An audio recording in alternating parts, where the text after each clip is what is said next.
You made it to this warehouse after having, like, I believe it was Alistair who listened in on a conversation that some Zents were having with one of the bartenders or the bar manager or something. You spoke to a beggar, who I will put down as a token here in a moment, who's sort of like across the street. You sort of charmed him up a little bit. Besides that, this guy's just sort of lying against a building over here.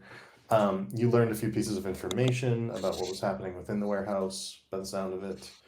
You were able to discern that there was a scuffle of some sort, I believe. As well as knowing that there are several squads of Zents on the way to check out the warehouse, considering a lack of turnover in the squads in the last few hours, as well as you're potentially looking for more than one person in Floon and his friend. Renner. Yeah. Yeah. Yeah, I think What? we learned that one of them is still inside probably, and the other one may have been taken somewhere else, and that there's 2 bird people inside here too. What's the name of the guy who gave us this quest? That would be Volothamp Gedarm. And Volothamp? Yep, Volothamp Gedarm. Okay. And that is actually, so if you know D&D books at all, so Volo's Guide to Monsters is actually named after him. Huh.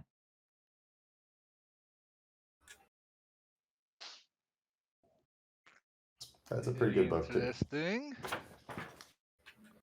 Okay. Harold, you could actually even give me a check on that if you wanted to, but we can wait another minute if you want. What was the name of the guy who owns the history bar? check. The owner of the bar was Dernan, Darn the it. owner of the yawning portal. Yeah, and Harry went into the purple potion shop. Oh, that's right. You went old Zoblob. Zoblov. That's right. Let's see. Oh, I'm on Dracaro. Who's Jakaro? I was on Dracaro's player page because that's like what pulled up automatically when I went into D&D. Ah. Long lost mythical character. Who is he? I got a 7, so 11 on the history check. Gotcha. You have heard of guides to monsters. You're not sure if you've necessarily heard of Volos in particular. You suspect that they are simultaneously fantastical and like potentially useful, but not necessarily to be fully trusted.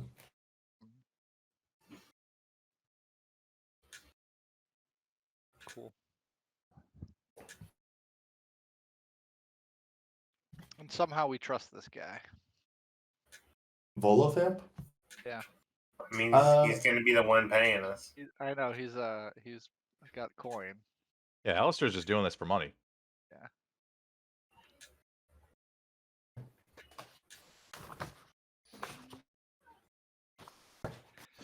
He's like trying to do the least amount of work possible just to get paid here. Oh yeah, we're trying to find that guy, right? Yep. Dead or alive?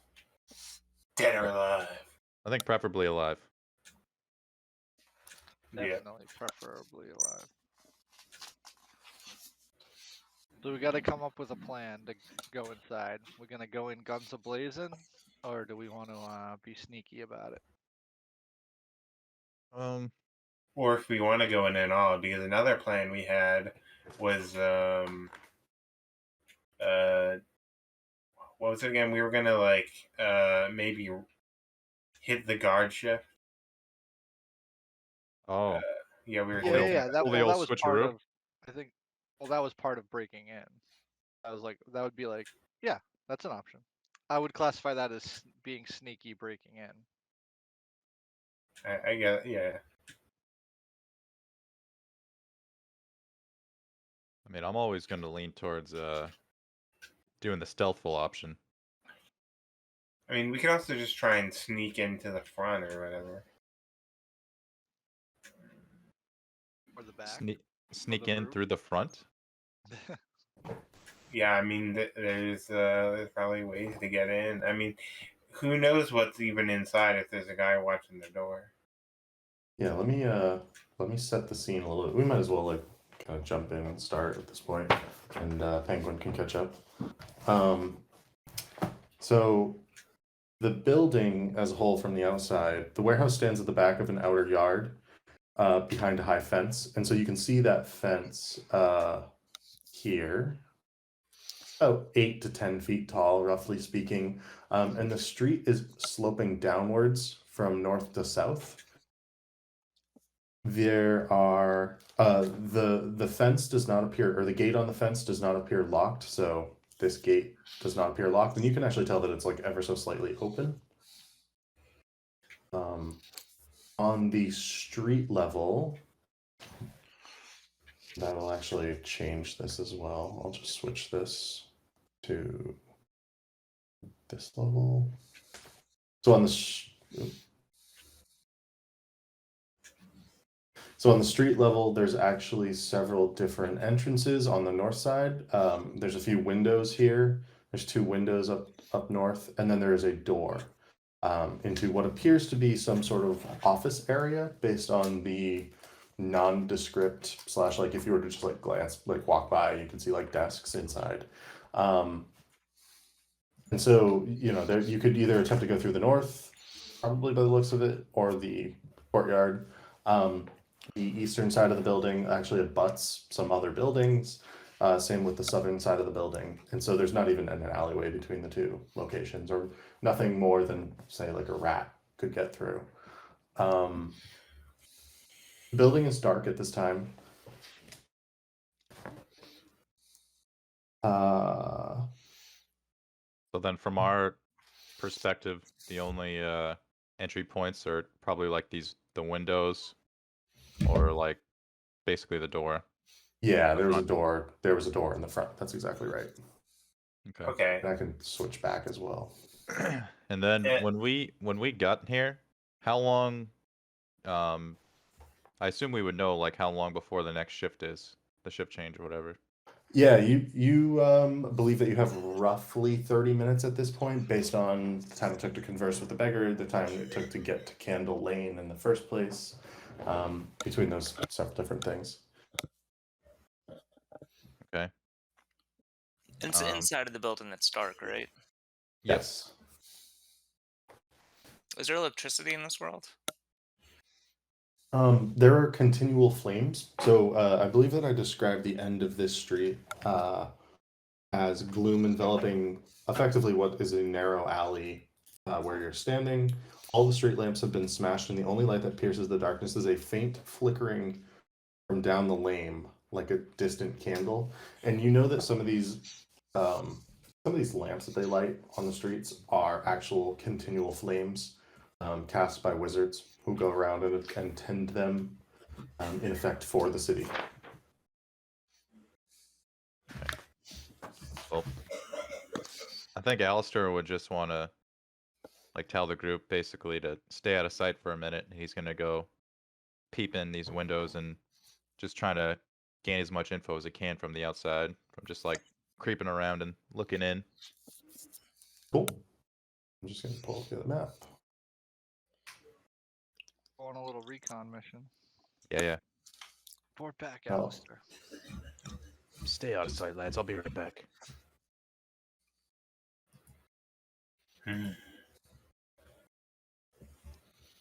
Cool. Go ahead and just give me a perception check. Perception.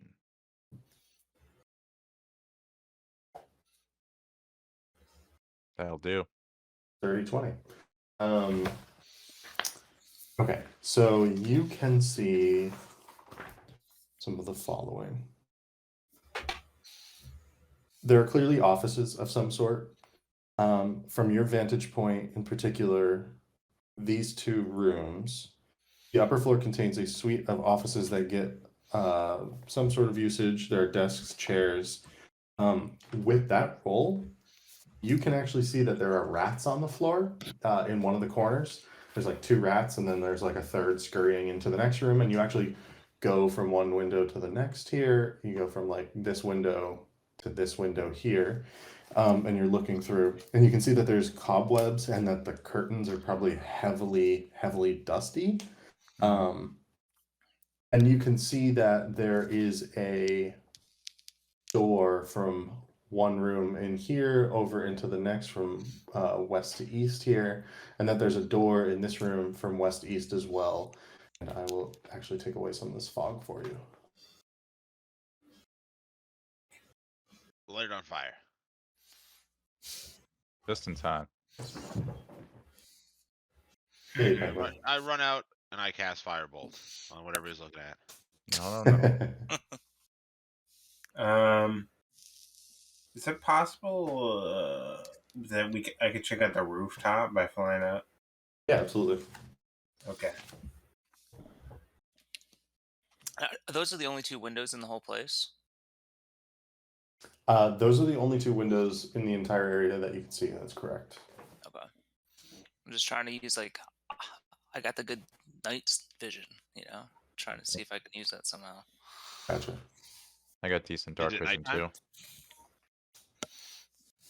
It is nighttime. It's quite dark out. So,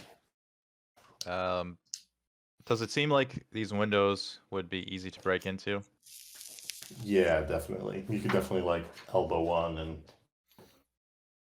All right. Well, I think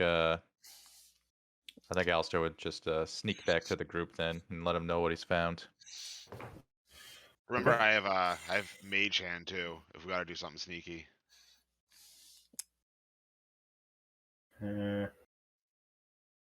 What can Mage Hand do? It's like Pick up telekinesis, objects. basically. Like pick up objects, like open a door, or press a button. Well, can it go through? Is it like incorporeal? Can it go through stuff? I'm not sure about that. My guess is that, and I would have to double check this, but it generally is like line of sight. So Yeah. seeing through like glass is probably acceptable. So maybe we could get a window open without having to. Can they open? I mean, I have a crowbar if we can't, finesse it open. Did you see like a handle on the other side of the window, Alistair? I don't know about that, mate. Well, I can only see from one side.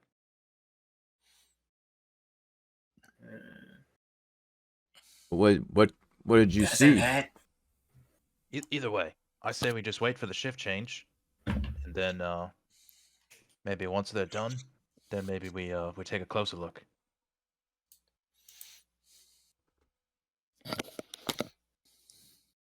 Okay.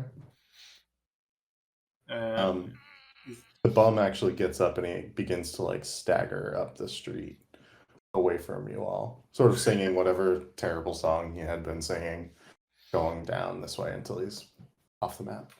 And what are we doing right now? What are we working on?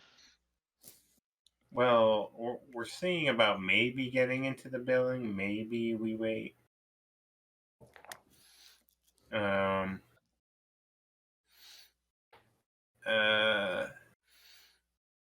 mean, we got 30 minutes, right? I say we go in. A little less than 30 minutes probably at this point between Alistair looking through the windows and discussion, but yeah. Alistair's gonna say, well, mate, the thing is, if we do it before, and the next group of guards shows up, then we'll have to deal with double the problems, you see. And he gives him a wink. Well, we'd have 30 minutes before they'd arrive, so. Hey, we have some time if we go in now. You see? And do we think anyone's in the building? Yeah, we think there's prisoners in there, plus the people holding them captive. One of them is like the people we're looking for too. Okay. Plus, it's probably still an active warehouse where there's like at least some employees. From what I saw, it doesn't seem active. What's the shift change? How many guards do we know? Like 2 guards, 3 guards changing, 4 guards changing? We were told anywhere from 5 to 9. And we don't want to double that. That's why Alistair was saying after the shift change would probably be best, so we know we have some. Yeah. Harry votes after the shift change. Then we hit them. And We then can sort of size forward. up the guys going in as they walk by and stuff, you know. I agree with that. Didn't some like commotion happen before we get here? Like someone went in or something? Or am I imagining that? I don't remember that. I believe that the bum described two different groups of individuals going in at two different times. One was with the two prisoners. A second group that then arrived later seemed to have one of the prisoners with them, and that there was a commotion then. Yeah, I'm thinking that maybe some people in here are beat up or something. Because they left with the prisoner, right? One prisoner, that's correct. So they went in and took someone, and then they left behind, I assume, the other prisoner. Or he's either dead or something.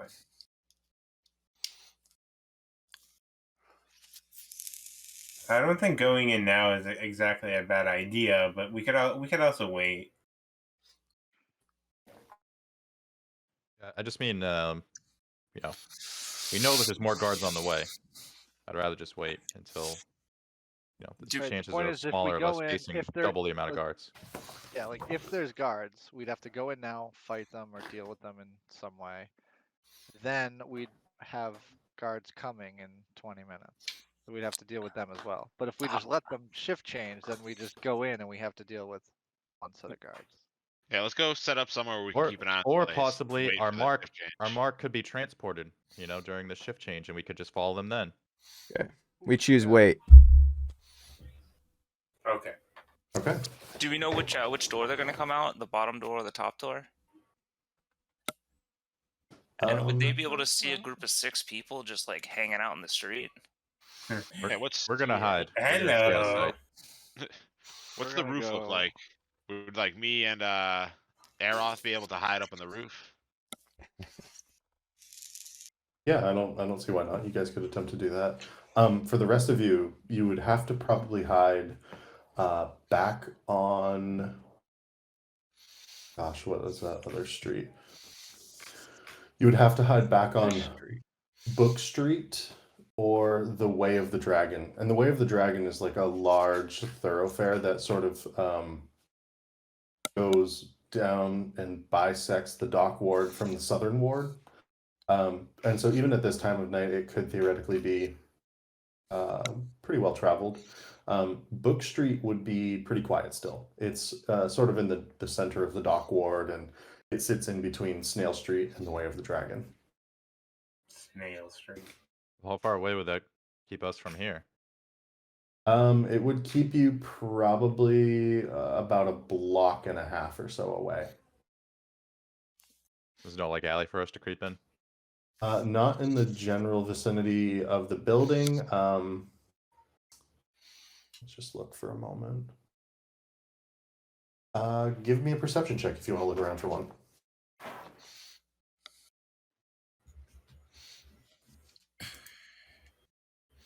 I got perception +3.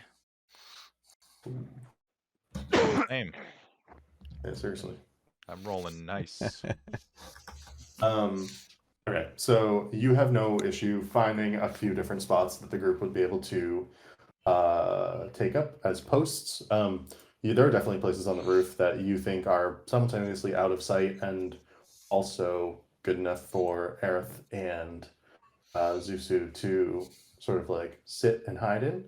For those of you on the street level, there's not an alleyway, but several doorways sort of tucked into different vantage points, like sort of one across the street over here where Harold is, one like over here, one over here, and Alistair, you could find multiple different locations, but if you wanted with that perception check, you think you could probably even hide like behind this little area over here. It's dark enough depending on your stealth roll, obviously. Yeah, But yeah, yeah. your perception actually definitely gives everybody advantage on their stealth rolls. Okay, including myself. Yep. Well Alright. done, Alistair. Very Dice- The good. dice did it, not me. Still only got a 7. All right, let's see what your stealth checks are. With advantage? Oh, so I roll Oh, yeah, stealth. so I didn't do advantage. You're right. We're all rolling stealth checks. Okay, so I just do regular then. Everybody's 14. got advantage. But I have disadvantage, so Oh yeah. No, you just yeah. have Yeah, regular. because they're your armor. Oh, I do advantage. Oops. I don't think I did Ooh, advantage. 22. I'm a sneaky bird. What? Wait, no way. Did I really roll a 2? Yeah. Ooh, you are not a sneaky bird. Okay, there we go. Did you roll twice at least? Yeah, you have advantage, Aeroth. That's so fun. What were the 2 rolls? No, it didn't roll a second roll. It didn't roll it twice. That's So just right. go again. I thought I put advantage on it. Okay. Just do one more. It'll probably be better than a 2. Theoretically, should be. Yep, there it is. Cool. Victor. Yeah. I think you're the only one. Your mass is struggling to fit into this door frame that you've sort of like found. Yes. You kind of sticking out like a sore thumb. If you would like, so instead of being able to hide like right here, you think you can fit into a door frame further down this way, if you would like, and I will count it as like a 10 or so. But you would potentially be, and so like everyone else is probably closer to, and I will just place you in some spots up here. Everyone, or sorry, I'm placing you. You guys are like on the roof, but you're just like right here.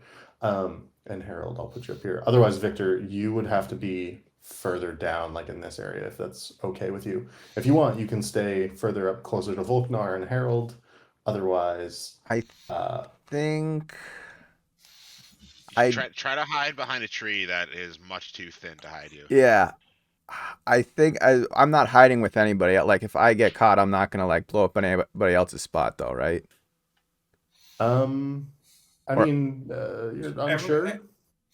Yeah, everyone seems pretty separate though. Okay. So I guess Victor wouldn't know that he sticks out like a sword. He thinks he's doing a great job. Okay, so I'll leave you up here then with everyone Yeah. else. What an ingenious hiding Like- spot. Holding a hand up to hide his eyes behind, thinking that's working. Okay. You wait first 5 minutes and 10 until finally 20 minutes goes by. It takes some time, and you can hear a group of individuals walking towards you. I'm just gonna roll to see how many. It ends up only being 6 individuals total. That was a 2d4 plus 1.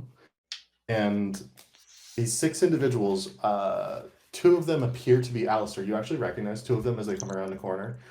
They are from the bar, so they are tired looking, but you can hear them being like loudly saying like, "Oh, they should have turned over already." And I will just place them down.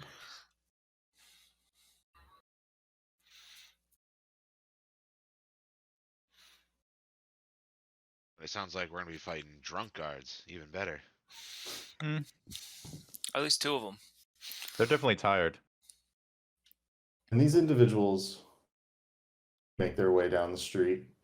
And Harold, your roll was good enough that it's not a problem. And then they enter the building in quick succession. You can hear a small bell tinkle as they open the door and enter. And there's silence. You can maybe hear them entering for a moment and then silence. And as you wait further, you suddenly hear a commotion. And it sounds like metal on metal, and it sounds like men yelling and suddenly grunting. Is there anything you guys would like to do as this is happening? Oh shit. I want to peek. I mean, I would probably creep up to at least like this corner and try to like see if I can see anything around the corner. Take a look, Okay. Alistair. I'd probably just stay here. Alistair peers around the corner. All you see is the empty street there. You don't really see anything else. The rest of you. Alistair, go peek in the window. Tell us what you see. He just kind of waves his hand to the side, like shh. I definitely fly over to this corner of the building. I'm interested. Okay. Let me just check something.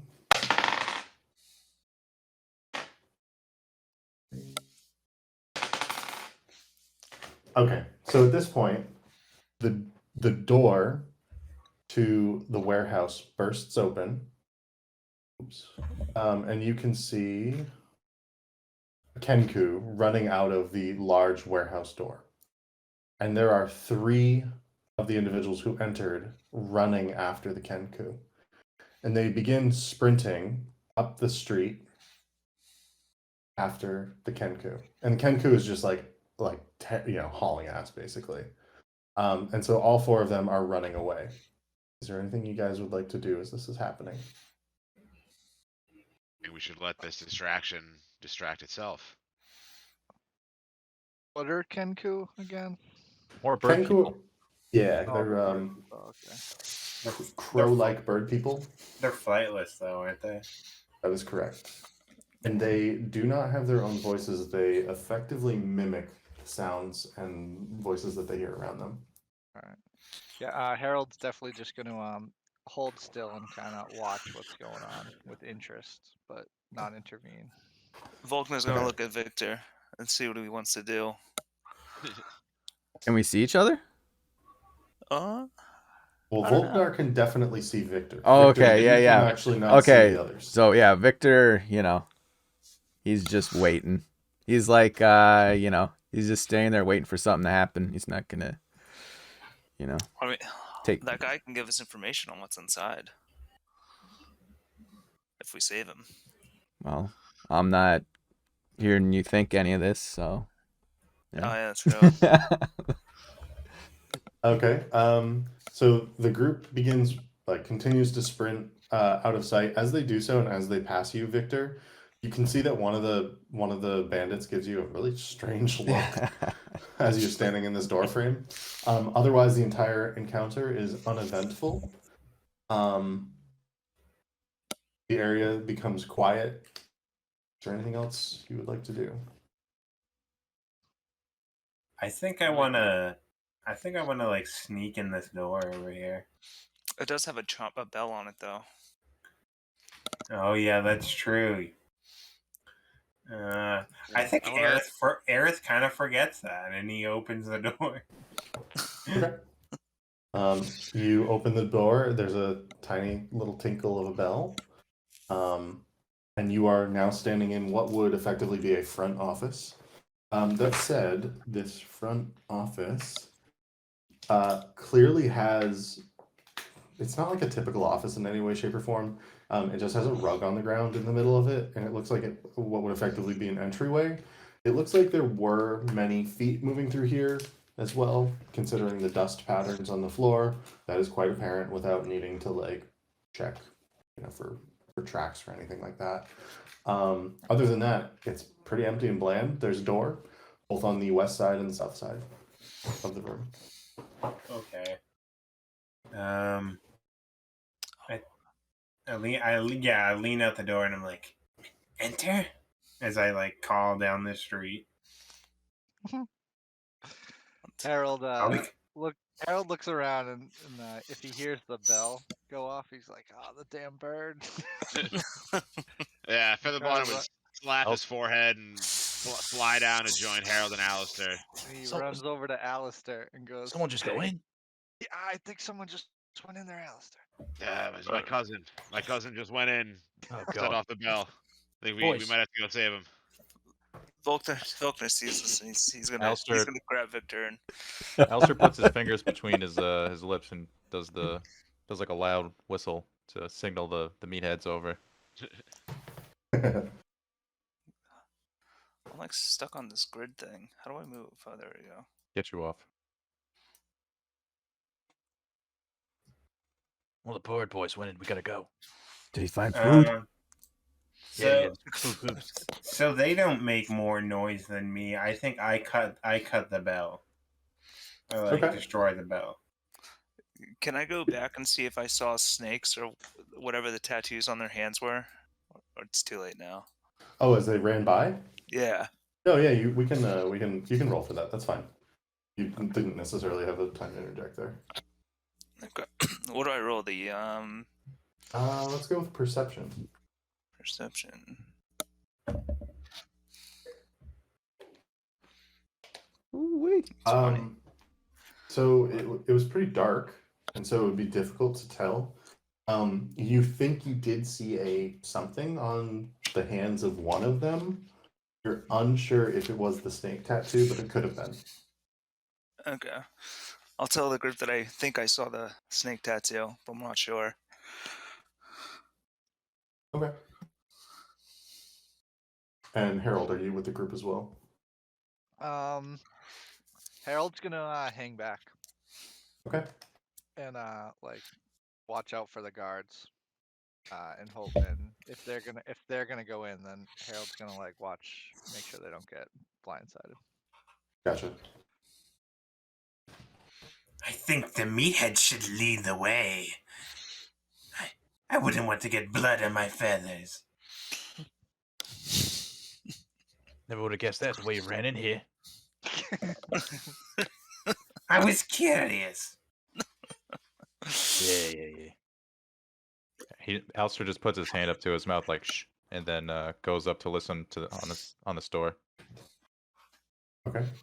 Go ahead and give me a perception check for that.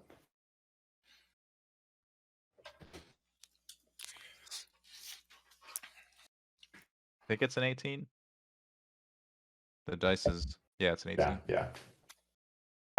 It's silence beyond for a moment, and then you can hear what sounds like the creaking of a door and some tentative footsteps, trying to be quiet but failing to do so, somewhere beyond.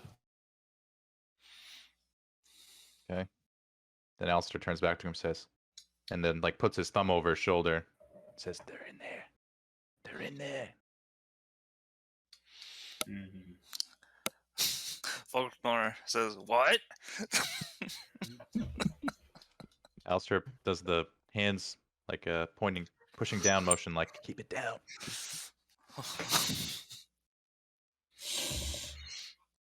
And he's gonna slide over this door and see if it's locked.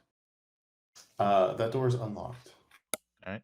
He's gonna open it and wave the fellas in here. Okay.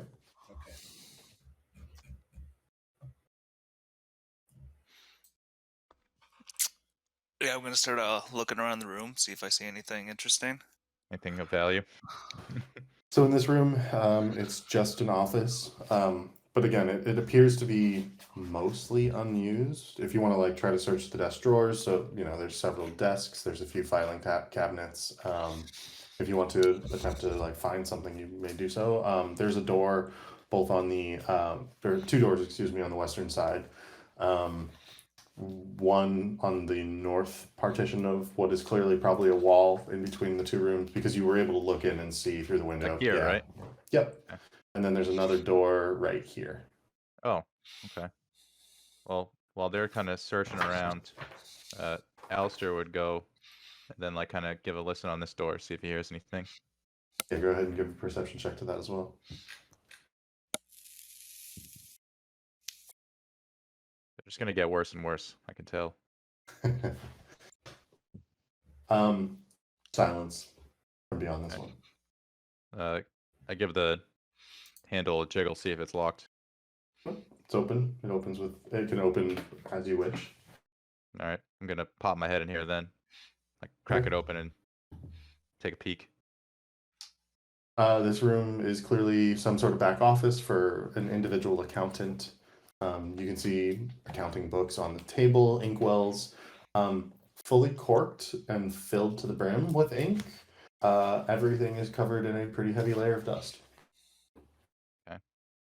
And there's no more doors here? Nope, no more doors in this room. Okay. Then Alistair would say to the group, there's a dead end on both doors. So I think we're pretty safe here for now. We could always jump out the windows if we need to. Should we wait and try to ambush them as they're leaving, or should we try to bring them in here? There is less of them now, since they're chasing that Kenku. Maybe we should just try and take them down. All right. Volknar nods in agreement. He's starting to get excited. It will please their muscles. Alistair looks around and is like, wait a minute. Where's the what's his name? Snaps his fingers.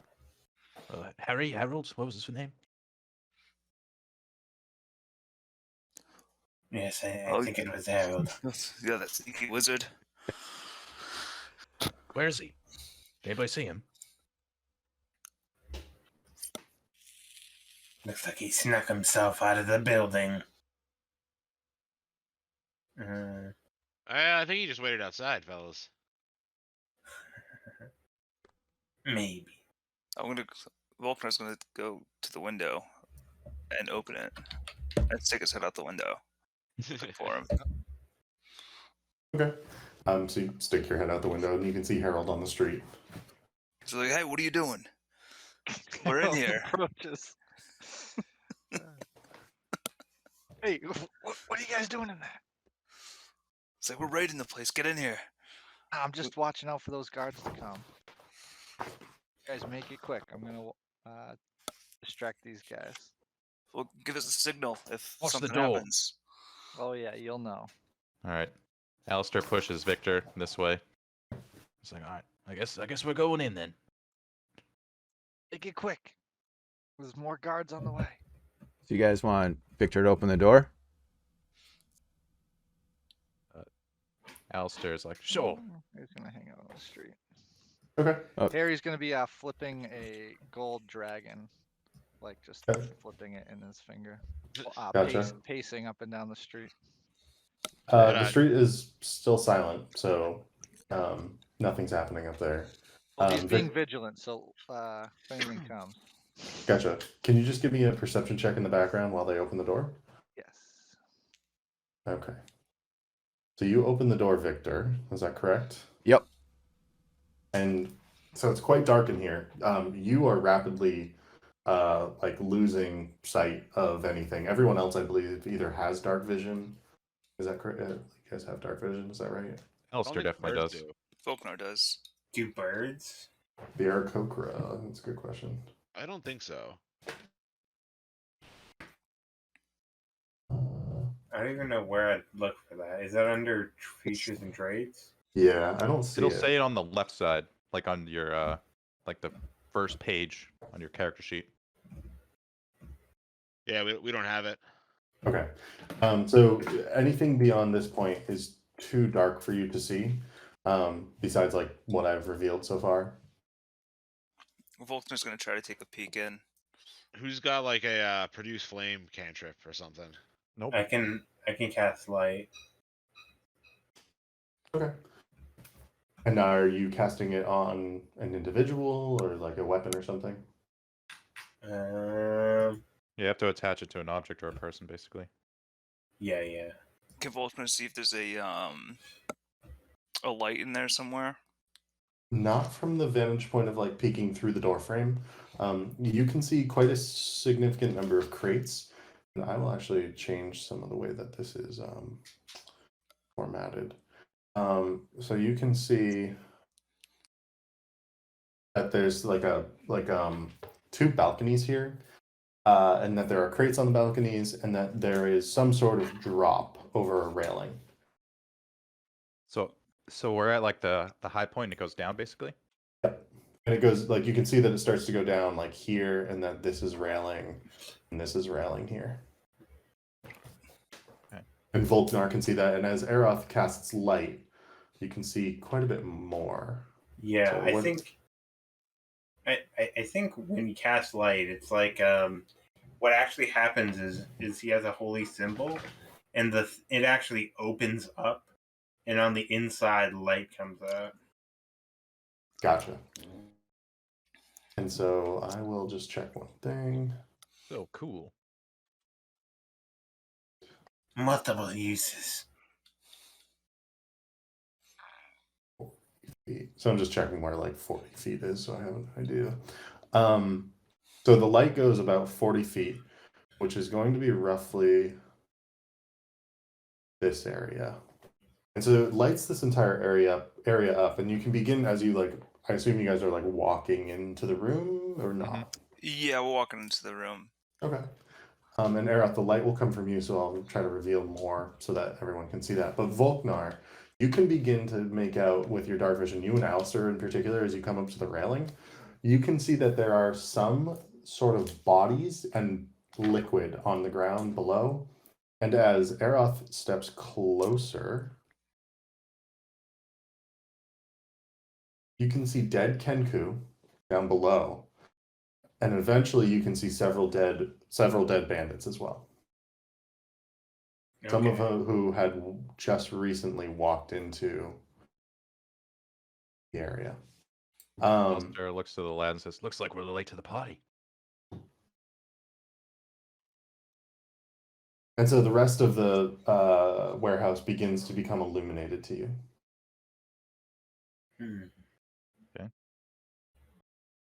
Are any of these people down there alive? Nope, they all appear unmoving. Several of them have incredibly grievous wounds to many parts of their bodies. Clearly that sight.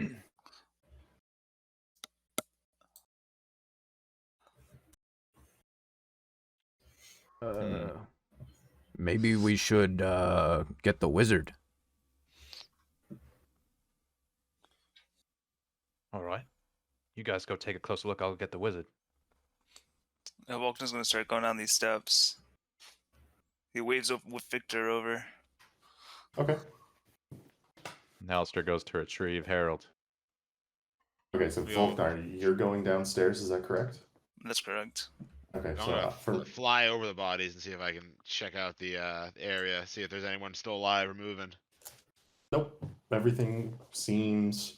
I mean, just in terms of the amounts of blood, like you don't even need to check the wounds and everything. Alistair, you are running to get Harold, and I will switch the map.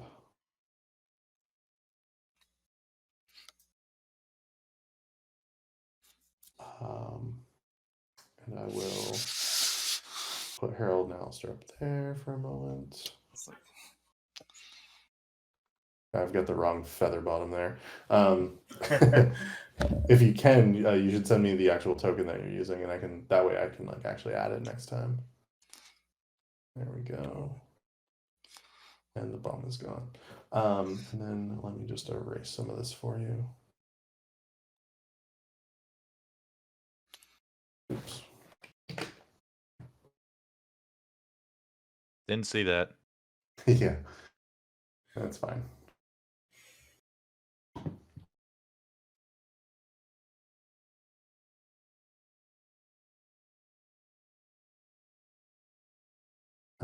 And you are like standing here next to the stairwell that you came down in, and I'll put those dead bodies here too.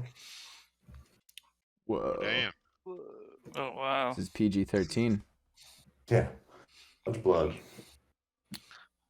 Vulcan looks around in the group. There was just like those 6 soldiers went in. They fought in the dark, and 3 ran out. And I will It was put the bloody battle in the dark. and 3 of the Kenku died as well. There are also a lot of other bodies here, and so and that was specifically under the walkway, and you couldn't necessarily see down under there. Those bodies in particular appear quite similar to the bodies of the other Zents, and you can see now as you're walking through the area Just get rid of these Kenku. You can see as you're walking through the area that basically everyone dead except for the Kenku and a few of the other humans and half elves in particular have Zentrum tattoos. Yeah, I think Eris starts poking through them, looking for our mark, seeing if he's here. Yeah, go ahead and make a some sort of perception or investigation checks would be appropriate here.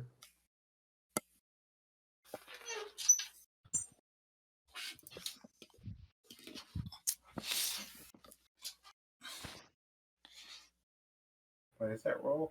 Oh, a 20. 21. Gotcha. Okay, so you begin poking around. You don't actually find your marks or anything that necessarily matches the description of your marks. It looks like there was a pretty big battle here where probably 5 Zents, 5 Xanthars. And you can tell that they're Xanthars because there's 2 in particular that have the eye tattoos. And they really went at it. The Kenku have marks from the swords and daggers, like their short swords and daggers, that the more recent Zents who entered were clearly using, and they probably died in battle with the other 3 Zents. Your marks are not there. No sign of Floon, no sign of Renaer. Okay. So there's like boxes all around, right? Yes. Can I like pry open or open a box and see what's inside? Yeah, totally. Just go ahead and use a strength check, and like, are you using a tool or? Let me see. Let me see if I have any actual tool for this. I do not believe I do. Harold and Alistair, are you guys doing anything up outside? I was just gonna try to grab him to bring him inside. Okay, and you can do so. And if you want to bring them over, do you want to go downstairs or do you want to stay upstairs? I ineffectually tug at a box. I rolled a 5. I cannot get it open. What is this blasted thing? It's like nailed shut. And you're looking at most of the boxes, and they all appeared pretty heavily nailed shut, but they all seem to have pretty heavy layers of dust on them as well. As you're attempting to move it, like open it, you realize it's pretty light, considering, it's a wooden box. You suspect it should have some level of goods in it. It's pretty light. Like there doesn't, you can like pick it up and move it. And your guess is that it should be at least 25 pounds, but it probably only weighs like 10 pounds. Okay. Are there any doors in the room? There's a door here. There's the warehouse door here that the Zents and the Kenku ran out of, and then there's one door back behind the stairs here. Okay. Harold and Alistair, what are you guys doing? Hey, the rest of the lads are inside. You want to go with them? I guess you think it's know what's going on in there? I just don't want to get ambushed from behind. There's a fucking massacre in there. What? Yeah, the boys we're looking for might be dead. We gotta go find out if they're down there or not. Alright. I'll follow you. Lead the way. All right. Volknar is checking out a box. He knows, like,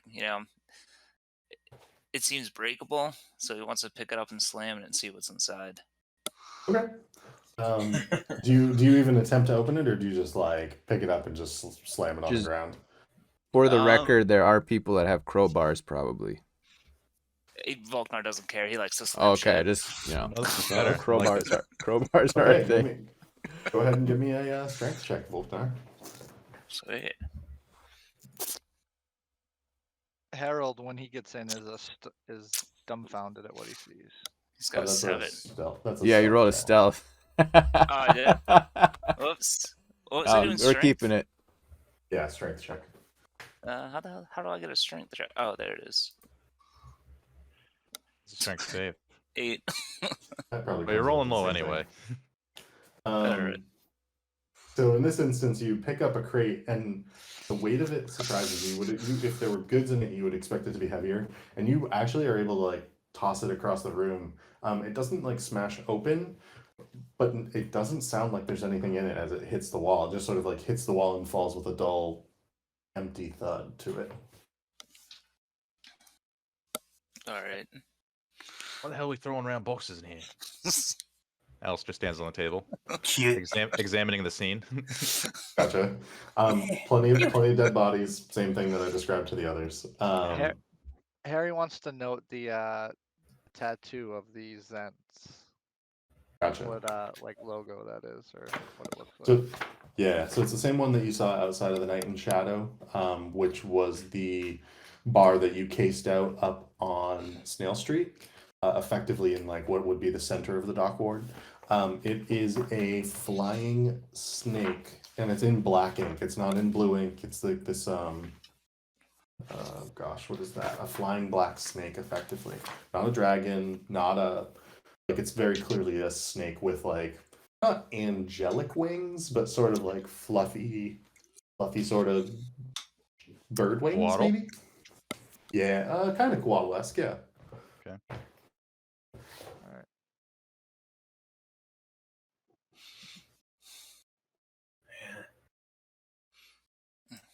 What else can we do? There's one more place we haven't checked. If someone could.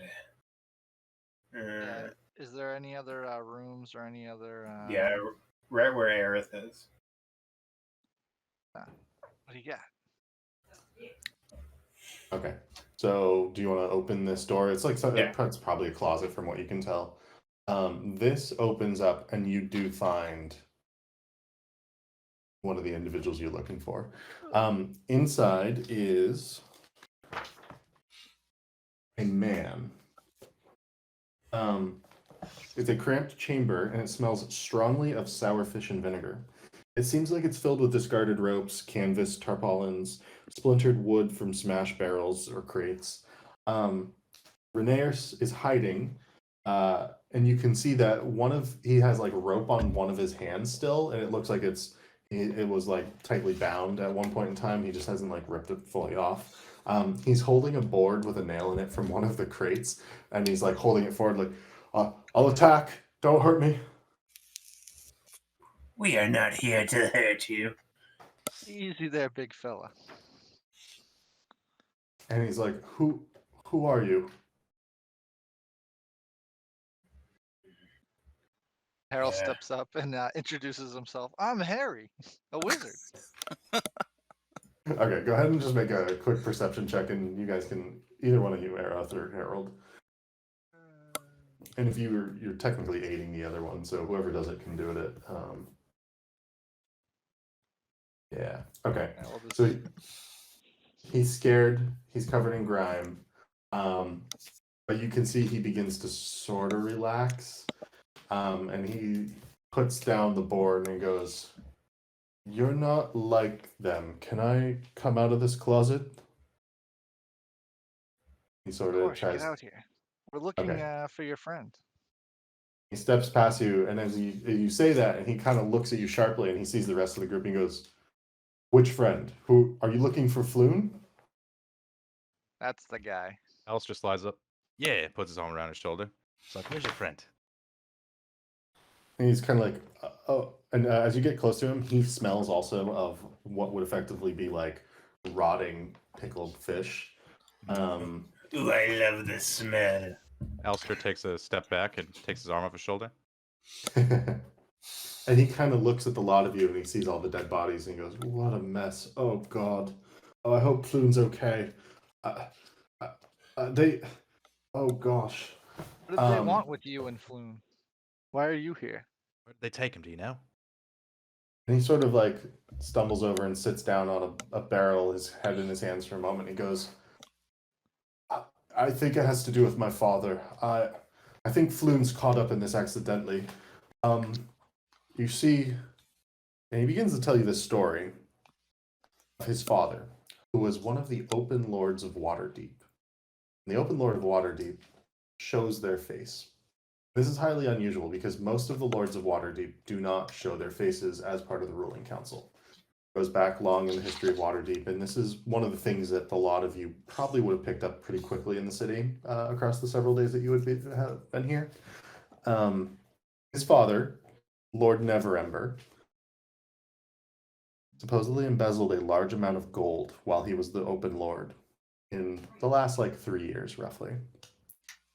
And he hid the dragons somewhere in the city. Renaer suspects that the people who kidnapped him know that supposedly the dragons could be found using an artifact called the Stone of Galore. He also knows through rumors in the city that that was held recently by the Xanthar Guild. But apparently somebody stole it from them. He also thinks that the Zents thought that he knew something about this, but he swears on his life that he does not. He also then tells you that he and his father have not spoken for years. And his hand is in one, he's got his hand in one head. He's sort of leaning on his knee, sitting on this barrel. He's looking off to one side. And as he looks, he's looking in this direction. And you can see him suddenly stand up and walk over here and pick up what is apparently a locket that's it was literally just a silver chain that was dangling behind one of these crates, and he holds it up and he goes, the mourning locket of my mother. They did take it and break into it. And you can see that he holds up this locket and it's clearly smashed open. And he goes, they took this off me and then shoved me in that closet. And then all hell broke loose. I don't know. It sounded like they were somebody was here and they fought and they took Floon. I heard yelling about running to some sort of location. I believe, I don't know. It was all a mess. It was terrifying. Who sent you? What can you tell me? What's his name again? Renaer. Oh, No, no, the guy who yeah, sent us. Volo. Volo. Yeah. We tell him Volo sent us, and Harry would ask him, your father wouldn't by any chance hide that stone in your mother's locket, would he? And he would look over at the smashed wallet. Gotcha. Locket. So at the name Volo, he sort of looks confused and he goes, Isn't he some sort of scamp of an author? I do think that he's friends with Floon, so I guess that makes sense. I think Floon mentioned that they had been drinking beforehand and that the chap couldn't hold his liquor. And then he looks at you and the locket and he goes, frankly, I didn't know that this thing had a compartment right here. And you can see that he's holding it palm up in front of you, the chain sort of dangling down off his hand. And there's very clearly what would be a small compartment on the inside. There was some sort of mechanism that was holding this compartment closed that was smashed open. You also see the picture of a beautiful half-elven woman who Renaer relatively resembles. And otherwise, he looks at it sadly and says, it's very well possible my father could have stored this, one of the eyes of the Galore stone here in this locket, and I didn't know it. Rather devious I fear individual. it's fallen into the wrong hands. We're Can you the tell us same. about where your father might have hid it? What would be if you could think back to your childhood? Tell us about Anything- your childhood. Does your dad ever remember referencing going to get some money off the money tree every now and then? Sneak off somewhere? He kind of looks at you. Go ahead and make a persuasion check at disadvantage. Can you actually not tell us about your childhood?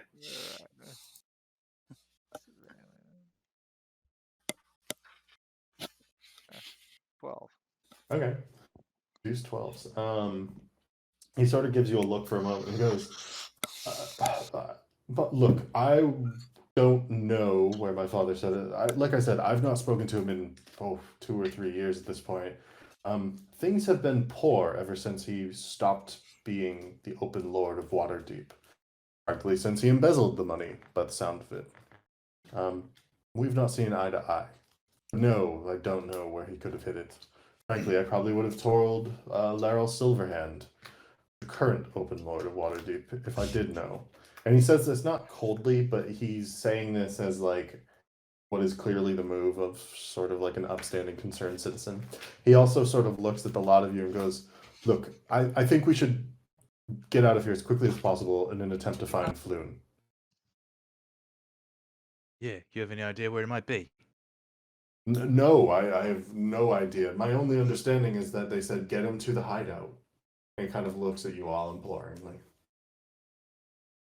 All right. And which gang were they captured by? The Zents? Or was it somebody else? So could the well, Harry would ask the group, or would the hideout be the bar? Do you think they'd be there, or do you think it'd be another place? I would have thought this is the hideout. I mean, Alistair looks around at the dead bodies like no one's really Maybe it's hiding just- here. Not just anybody one of the alive. hideouts. Right. Well, why are there the bird people and the humans? Why are they all in this warehouse together? Did they both take you in, and then there was a scuffle between them? And the answer to that is no, they didn't both take him in. Yes, there was a scuffle between them. His understanding was that he was captured by Zents. Are those the And- people or the birds? Those are the people. And that in the middle of being interrogated and having the locket ripped away from him, and he and Floon were separated. He was down here being interrogated. Floon was upstairs being interrogated, probably in the entryway by the sound of it. When that was happening, it sounded like a bunch of Xanathars broke in. And the Xanathars grabbed Floon out of the entryway, and they took him, and a bunch of them came down and killed a bunch of the Zents, and they left the Kenku here. In the middle of that, they ignored Renaer, because they'd already taken the locket off of him. And some of them ran, and he was able to hide in the closet before the Kenku came downstairs. And so he's basically been hiding from the Kenku the entire time. Okay. All right. Sounds like the Xanatar have Floon. We gotta go find out where the hideout is now. Yeah, well, let's at least get out of here before the second shift shows up, Yeah. and we'll figure out where to go from here. Gotta find the Alistair, hideout. Alistair throws Renaer's locket and says, "Keep this safe and try to keep yourself out of trouble." And just starts walking out with the lads. Wait. So does Xanathar have Floon? Yep. Okay. I thought it was the Kenku because the Kenku came. No. Okay. It sounds like based on the way that Renaer tells this story, it sounds like the Kenku were working for the Xanathar Guild or are part of the Xanathar Guild. Oh, okay, all right. Because I thought the Kenku were like their own faction here, but I see. Alistair, you're heading back upstairs, is that correct? Yeah. Okay. And everyone else, same? We could just like head out the front. So we're exiting right Carl now. wants to real quickly do a little Harold? investigation check. What did I say? Now that you said Jacaro. Harry wants to do a quick once-over real quick. See if anything stands out that might have been left behind. Okay. Of some sort, yeah. Yeah, go ahead and give me an investigation check.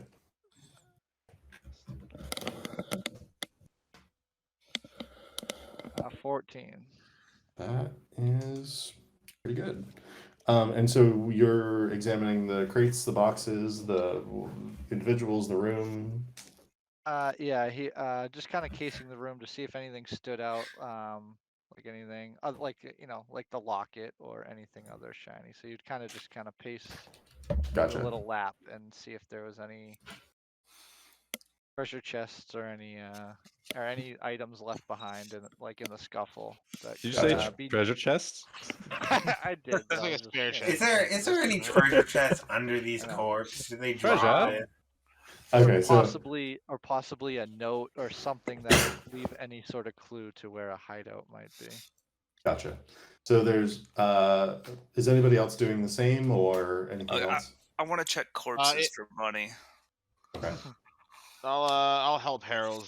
I'll give him a boost. How Okay, so Harold, go ahead and roll advantage on that investigation check. Who was rolling for money on the corpses? Volknar. Go ahead and roll a investigation check for that Volknar. Well, someone must have been helping Volknar too, right?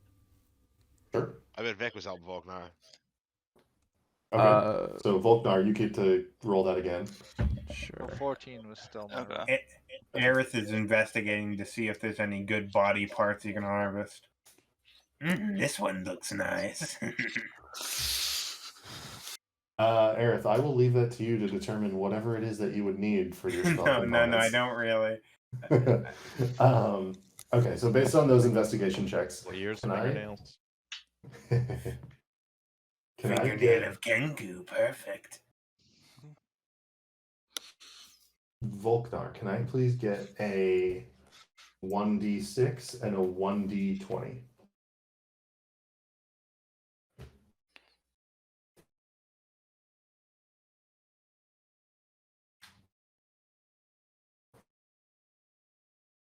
Okay, That- so you find 12 copper and 4 silver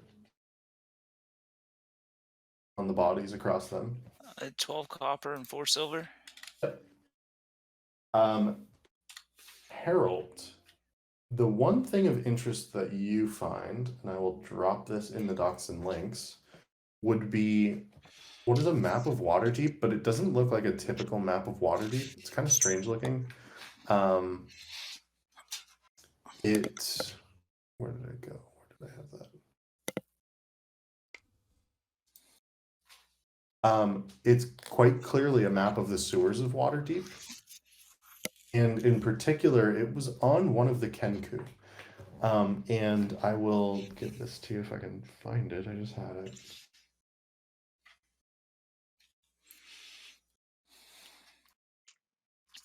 There we go. And so it's in the docs channel now.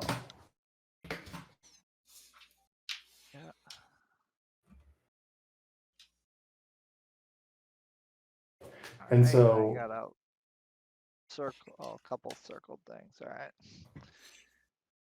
yeah, and so in particular, on this map, you see that SF 7. No, sorry. Which one? Up by SF 10 is circled, and all of these are like supposedly, it's like doesn't necessarily match what you know about the city, but all these are just like different points. You are probably closest to SF 55 in the bottom right tangent, area of the quadrant of the map. But you can also see that SF 60 in particular has a demarcation on it.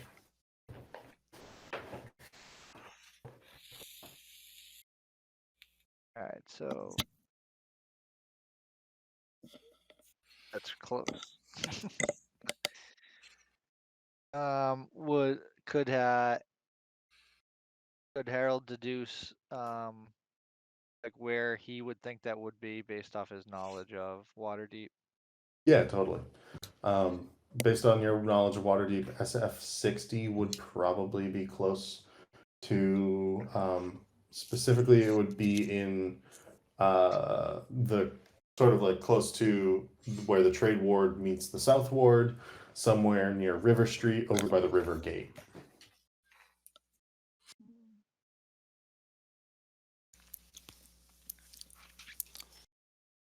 All right. I mean, I would take the map first and foremost. And then I would. Harry's gonna show it to the group, but not now. He wants to get out of here, so he's just gonna hold on to it for now. Put it away. Okay. Wants to get the group out of this. Have we seen any rats, like the rats that were in here? There were 1 or 2 rats in the corners of the warehouse. Yeah. Okay.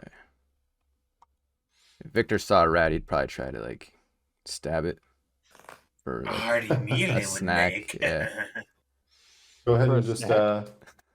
Is that what you just said, for a snack? Sure, yeah. yeah. If you want to try to like stab at a rat behind a crate, you can go ahead and make an attack roll to do so. Okay. Aerith asks if you would share a rat. Oof. I don't know if there's enough like meat on it to share. Can't So throw a you- damn rat, you bird. Just give him the tail. That's all he Yeah. wants. Just wants a part of it. Yeah. Okay.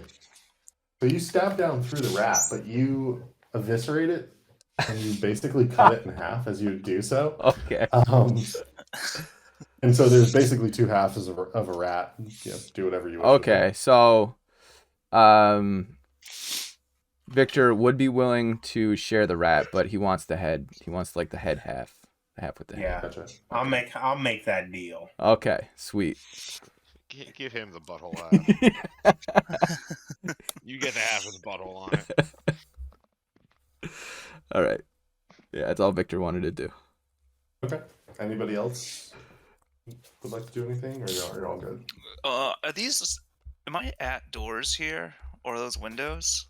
Yeah, those are it's ever so slightly open at this point. It's like a big like warehouse style sliding door. Okay.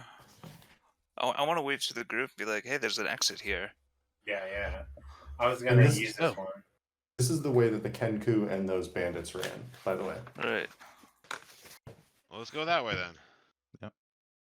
And Renaer will actually follow you guys as well. Unless the Herald and Alistair have already gone upstairs. I don't know what you guys are doing. No, we would have just went with the group. Okay. But was so here's a question: the Kenku running, or I guess any of them running? Were any of them bleeding? You'll not from what you had seen earlier. Well, Alistair would be inspecting the ground as we're walking out, looking for traces of blood. Okay. So you all exit out in front of the courtyard, in front of the warehouse. And as you do so, you do see a number of individuals approaching. One, Yikes. you see the bum that you had seen beforehand. Mhm. Two, you see several guards in tow. Okay. And they are walking down the street. Well, I don't like that guy. We're not going to use that guy. And there is a captain with them as well, or some sort of like, official-looking figure. So they do approach with the bum in tow, and the bum's saying like, I told you there was people going into the warehouse again. You didn't listen to me. And the captain's sort of like shushing him. And they do approach, and they go, tell us, what's going on here? You breaking and entering? Harry Which one? steps up and says, "Not at all. I'm Harry, the wizard." And he We're sort looking of for a goes, lost friend here, and he pushes Renaer forward. Gotcha. And Renee goes, please, thank you, Captain, for arriving.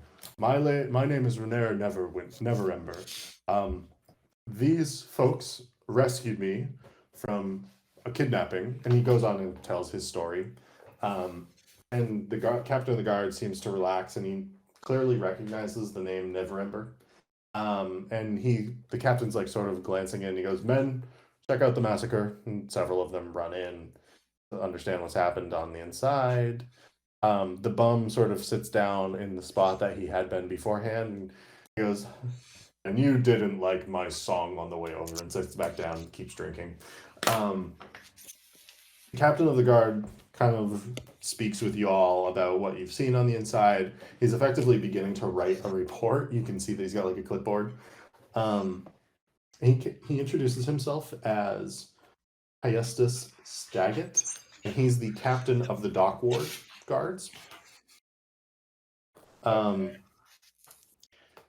After your interaction, and Renaer is like mostly interfacing with him at this point in time, he thanks you all.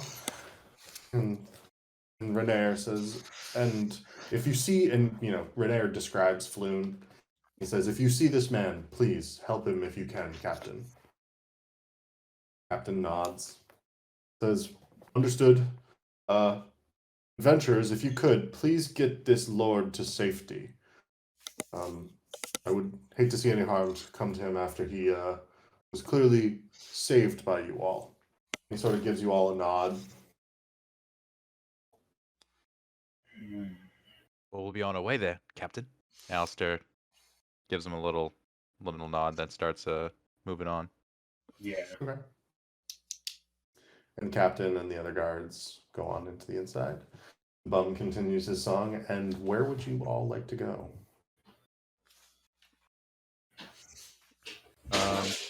So you Well, said you Harry were. would at this point show the group, like get a group huddle going if everything. As we're walking out. Yeah. As everything kind of settled down, and I would and he would show them the map and point out where he thinks is the place denoted that possibly could be the hideout, and we should go check that place out. It's not far from here. Gotcha. Okay. So stepping up around the corner, you begin to do so, and you're out of earshot of everyone at this point. Alistair would turn to Renair and say, "You any use with this sword, boy?" And he goes, yes, I actually am. And you can see that he actually picked up a rapier from one of the individuals who was in one of the dead individuals in the room. And he's quite clearly capable with it, considering the way that he's holding it, both at ease and then at first when the guards arrived. Mm-hmm. Well, then Alistair turns to him and says, "You want to go help save your friend then?" Absolutely. Lead on. Right.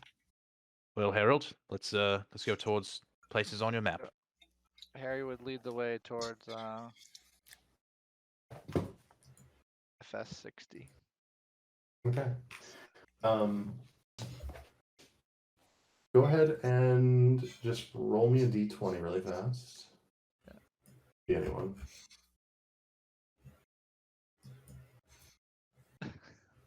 Oh boy. Oh, it's not necessarily bad.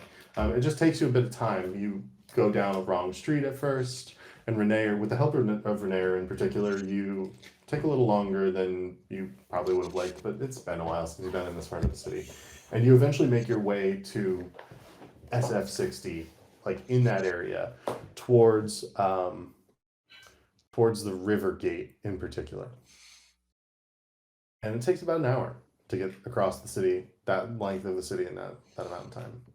So you walk for an hour, and you come to River Street, and in particular, you're at the intersection of River Street and Buckle Street, and you can see, quite unsurprisingly, that there is a sewer opening.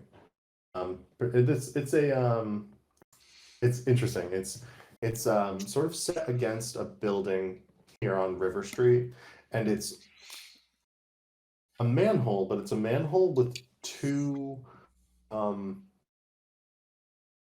it's got like rebar around it. So it's clearly some sort of sewer opening that is used for utility. And you, Harold, you know that there is a sweepers and sewers guild, just as there's a carpenters guild and a roofers guild and cheesemongers guild and so on and so forth. And the guilds in particular are quite powerful in Waterdeep. But you know that it has the mark of the sweepers and sewers guild on the railings around this, and that it's probably well maintained and well used by the sweepers and sewers guild. But on the sewer capping itself, it has the letters SF followed by 60, just as on the map. All right, boys. The Sweepers Guild. That's interesting. We got a place. Think they could be inside? I mean, there's only one way to find out, right? Yes, maybe. Is this something that would appear to be like a sewer entrance, or would we think this to be like a club? Like denote entrance. Oh, you definitely Like a think sewer thing. yeah, it's definitely like a sewer entrance. And so it's, Sewer thing. Okay. yeah. All right. Yeah, it's probably then it's just a sewer then. All right, then it's probably just an entrance to their thing. Probably nothing to do with the sweepers. All right. Yeah, we should go in. Okay. Who Let's wants take. to lead the way? Enter the smelly hole, please. Yeah, Harry doesn't want to go first. He's fragile. Alistair looks to Renair and is like, he can lead. He already smells like down there. I'm trying to set up another Toby.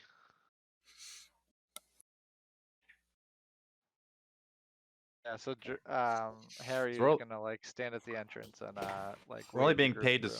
paid to save Floon, right? That is correct. You've only been told that you are being paid to save Floon. Okay. Alistair is ready to use Renair as a meat shield. I'll follow Renair Renair. kind of looks at you and he goes, I don't think I'll be able to see, but I guess I can go first. And he sort of looks imploringly at Aerith and goes, like, you had some sort of magical light back in the warehouse. Can you help me with that? Shing, his holy symbol opens. He takes out the light and then puts it on the end of his rapier. Got him. Gotcha. And you open the manhole and you guys begin to climb down inside. And so the actual marching order, what do you have? I've got Renair in the front. Volknar will go next. Wait, cantrips, so Aerith could like give each of us a light source. Only one. Right? You can only have one active at a time. Yeah. Do we want like, a front tank and back tank, or just two, both in the front? I think a front tank and a back tank sounds nice. Alistair will put himself in the middle of the pack. Okay. Harry in the middle too. And then Zeus somewhere in the middle as well. Is that right? Yeah. So I've got, and if you guys don't like this, just speak up. I've got Renair, Volknar, Aerith, Harry, Alistair, Zeus, Victor. Sure. That works. Sounds good. Cool. So you open the manhole and you begin to descend into the sewers. Let's just take a 2 to 5 minute break, coffee, Okay. whatever you guys need. I'll be right back. Cool. Victor, can you see in the dark? No, Victor is a human. We should probably like light up a torch or something for us in the back. A human variant. Yeah, well, yeah, whatever. I think that's just like different start. Alistair can take a peek behind if we ever need it.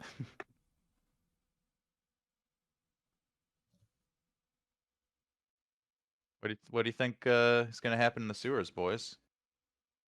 Probably gonna get attacked by something. That'd be sweet.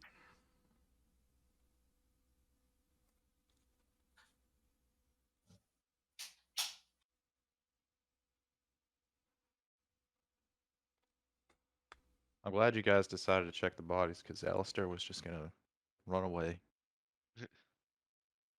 Do we determine if this fella's trustworthy that's leading us? I Probably mean, not. we're kind of just going with the flow here. Okay. We know that him and the guy we're trying to save are like good friends, and like everything we've heard, like leading up to this point is hasn't really said differently. And he seems interested in like saving his friend, so because like Alistair was gonna suggest that he not come with us, but he was willing to come, so that's why I was like, all right, sure, yeah.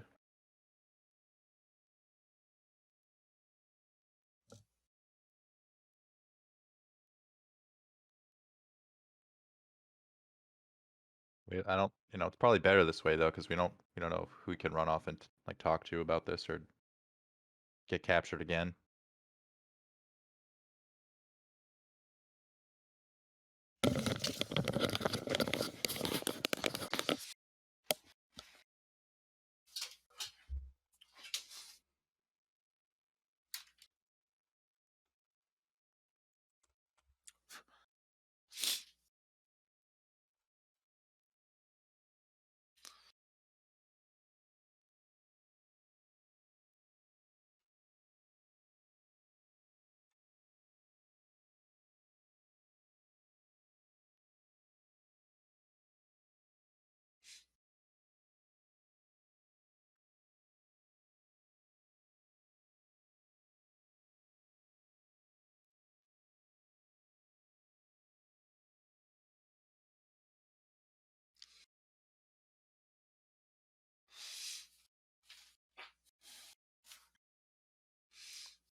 And level 1 is very hard for me with low HP.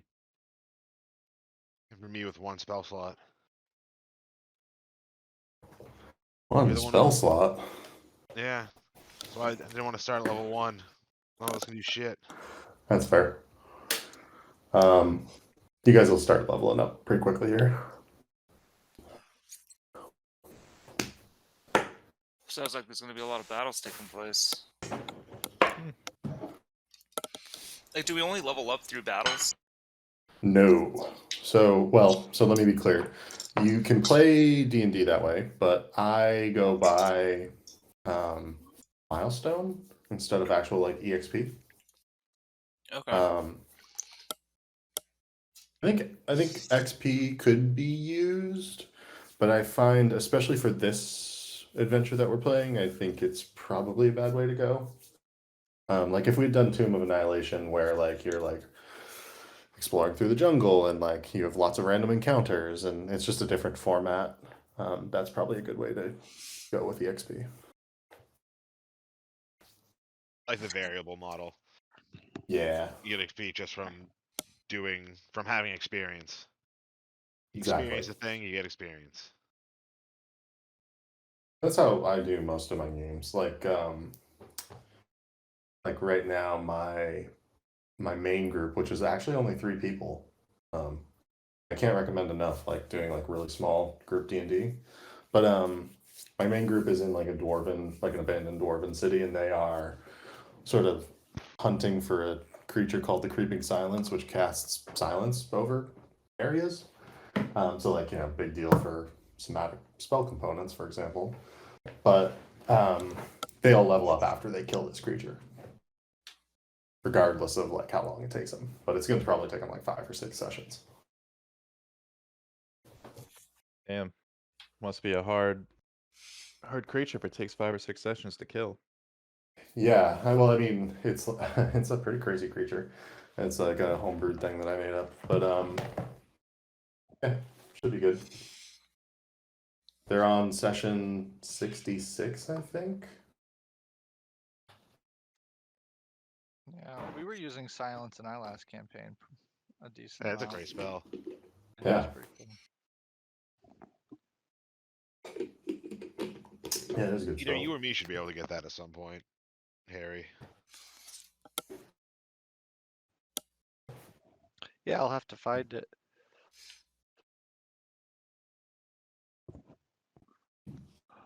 Actually, I We, get them move on into level attack up. somewhere? I think I get 2 spells per level up.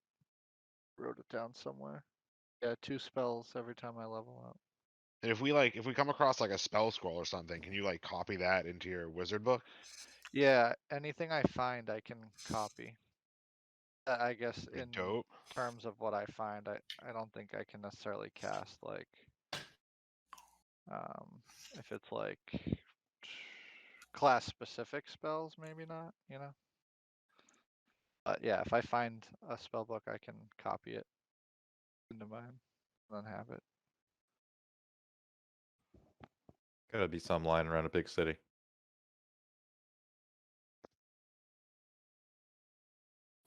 There's always more spell books around. I'll Should put we you all in the move right out, order crew? here.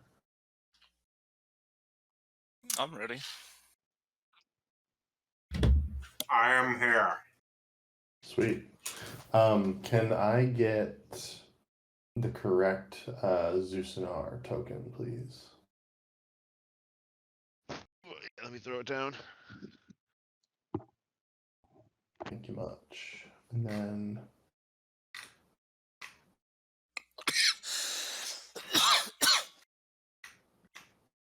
wherever that fancy boy Reneer is. Cool. So he's gonna go first, and then I believe it was Volknar, followed by I have a list. Aerith, Harry, then Alistair. And then Zusu, and then Victor. Cool. Cool. So you find yourselves in some sewers, and you've literally come from, I don't know, maybe 20 feet to the east. A putrid stream flows along the sewer tunnel, which leads in two directions. In one direction, you see a tiny symbol drawn on the wall in yellow chalk, a palm-sized circle with 10 equidistant spokes radiating out from its circumference. You all clearly recognize this symbol as the same tattoos on the man's head who attempted to beat up the half-orc back in the yawning portal. And it is sort of looking down the hall, basically, down the sewer. You are in difficult terrain. It is like 2 to 3 feet of sewage water. And so Renaer seems both like highly disgusted and yet relatively brave. The tip of his rapier out front of him, casting as much light forward as he can see. Is anybody doing anything else, or would you just like to move forward? How much space is there, like in terms of head, like head Yeah, space? can we fly? Yeah, can we fly above it? Not get ourselves all gross. You can definitely not fly. It's only about 6 or 7 feet tall at most points, and it's pretty narrow. We're talking 2 to 3 feet in this area at least, and so you can't really even get your wings out. Okay. So this is gonna happen like throughout the whole campaign. The group enters the space. Bird people, can we fly? There will be plenty of spaces where you can fly. We're sewer boys. Come on. Maybe it's a big sewer. I don't know. I don't know, man. I've never built a sewer. I don't know what the dimensions are like. Video game sewers tend to be pretty big. They got like fucking headroom and shit. Anyway. As Also you depends on the sewer. As you all march, continuing down the hallway, you do begin to come to an intersection. And this intersection has a spot up out of the water, actually. I'm just like deleting fog of war real quick. Oops, did that not work? Oh, sorry, I was using the wrong tool. So there's this intersection here, and there's this like platform up out of the sewer here on one side, and you can see sewer to the north. There's the passage goes north, it goes south, and then there's this area as well up off to the southwest. Oh wait, did that not delete? Can you guys not see that? No, it's No. the same fog of war for me. And it's still fogged up. I wonder if I have multiple layers. Sorry, give me a moment.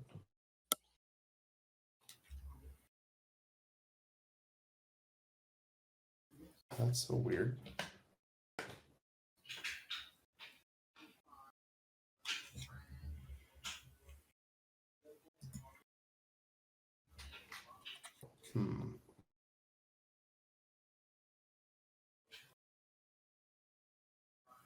Can you see that?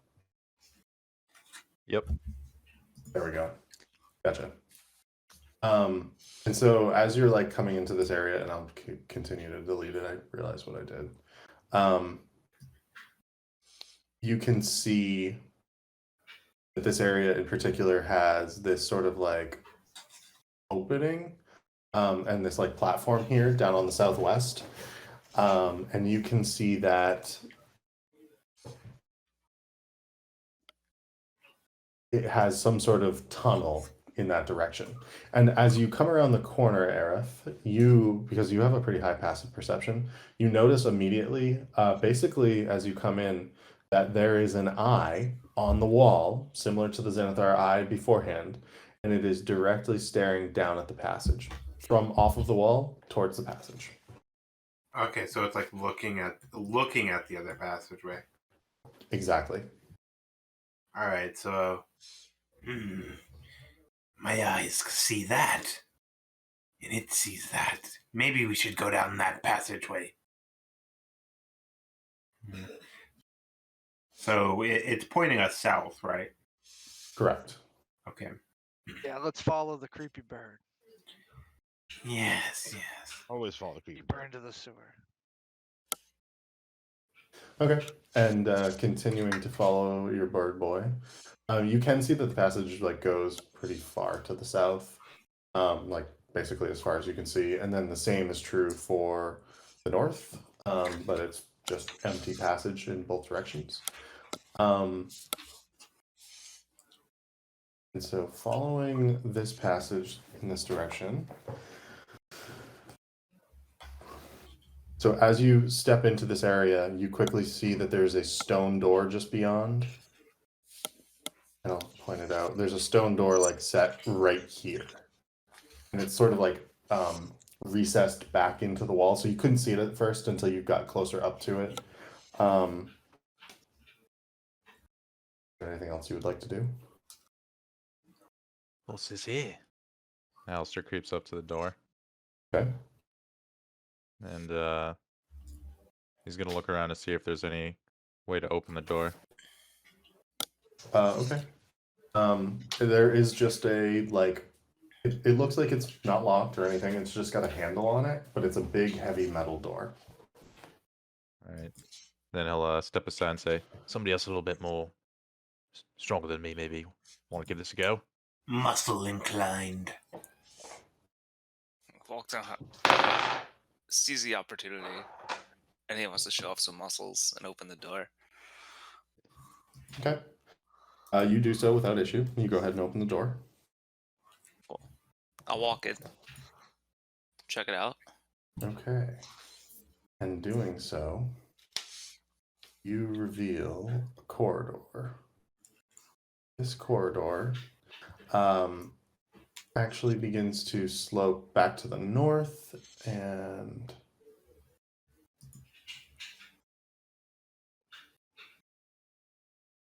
it opens up to a smaller iron or smaller wooden door in particular. Why is it doing that?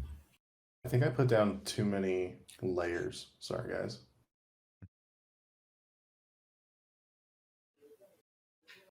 There we go. And so there, you can see that it comes to this wooden door here along this corridor.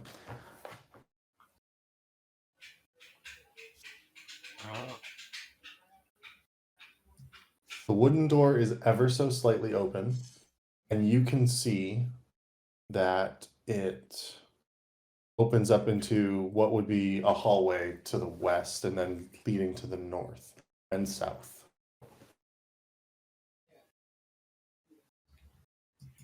Does the door seem like it's locked? Nope, it's ever so slightly ajar. Oh, okay. Renee, you're sort of in here with the light. Oh yeah, Renair. Bring him up here. Yeah, I'm gonna take the lead from Renair. Volknar thinks that with all this money that his father has, Renair's father, he's gonna get some sort of reward. So he wants to protect him and take the lead. Okay. So you're going to push your way in through the door? Yeah, I'm just gonna push him through the door. All right. And as you do so, you can see that it opens. Oops.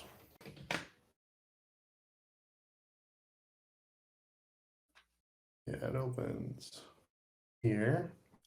And you can see into a few different areas here.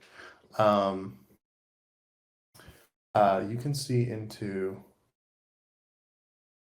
a hallway to the north and what is clearly an incredibly messy room to the south. Rusty weapons and threadbare cloth litter the floor of this area, which serves probably as some sort of location that people come and grab things from, like maybe an armory, but frankly, the weapons are of incredibly poor quality from what you can tell glancing in. The hallway to the north has stairs that actually slope upwards. And so when you descended into the sewers, you descended probably a solid 20, 25 feet. And so the stairs slope up for about 5 feet. So you're not heading directly back towards the surface, but you are heading up high enough to maybe go up above the sewer tunnel eventually.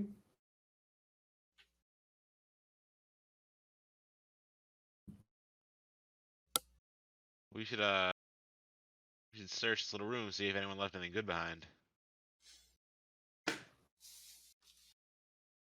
Anyone want to give me an assist for my investigation? No, looks rusty and old to Harry.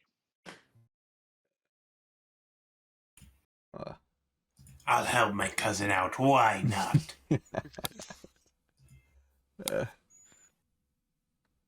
This investigation roll. Yeah, just investigation for that. Do I get an advantage with him helping me? Yeah, definitely. Because I definitely need it. Yeah. Boom. Okay. What are you doing that Damn. You do not find anything that you would think was of value. Because of that roll, the natural 20, I'm going to say that you're able to find 1d4 copper. So go ahead and just roll a d4 for that. But there's really nothing of value in here. 3 coppers. Coppers. Wow, a whole 3 copper. Couldn't have Harry done without you, shakes his buddy. head in disgust. It's always worth checking it out, Harry. That's how you found that map, right? Yeah, you gotta- Alistair will say, if there's any more trash rooms, I'll make sure to let you know. Thanks, Alistair. And You you can always also have to- see. No, go ahead.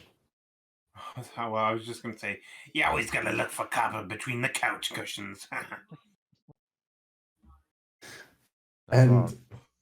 as you're talking, you do hear footsteps and a yawn. And you hear what is at first a strange guttural language. Does anybody speak Goblin? Yeah. Okay. No way. Yeah, You I hear- speak Goblin. You hear Goblin saying some sort of gobbledygook, like "Is that you, Thraxnar?"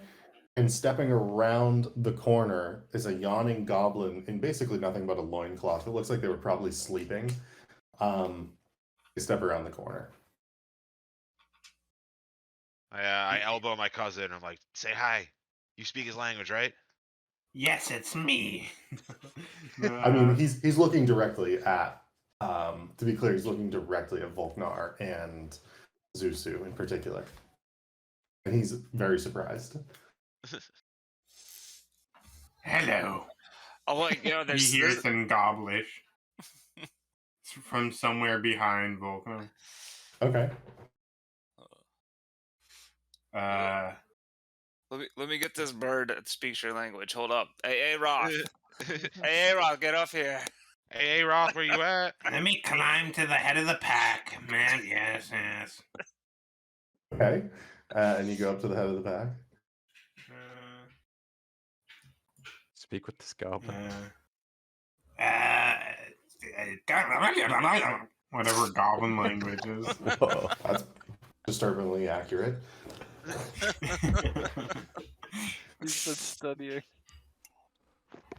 Yeah, and And, I ask him, what the fuck do I say to this goblin?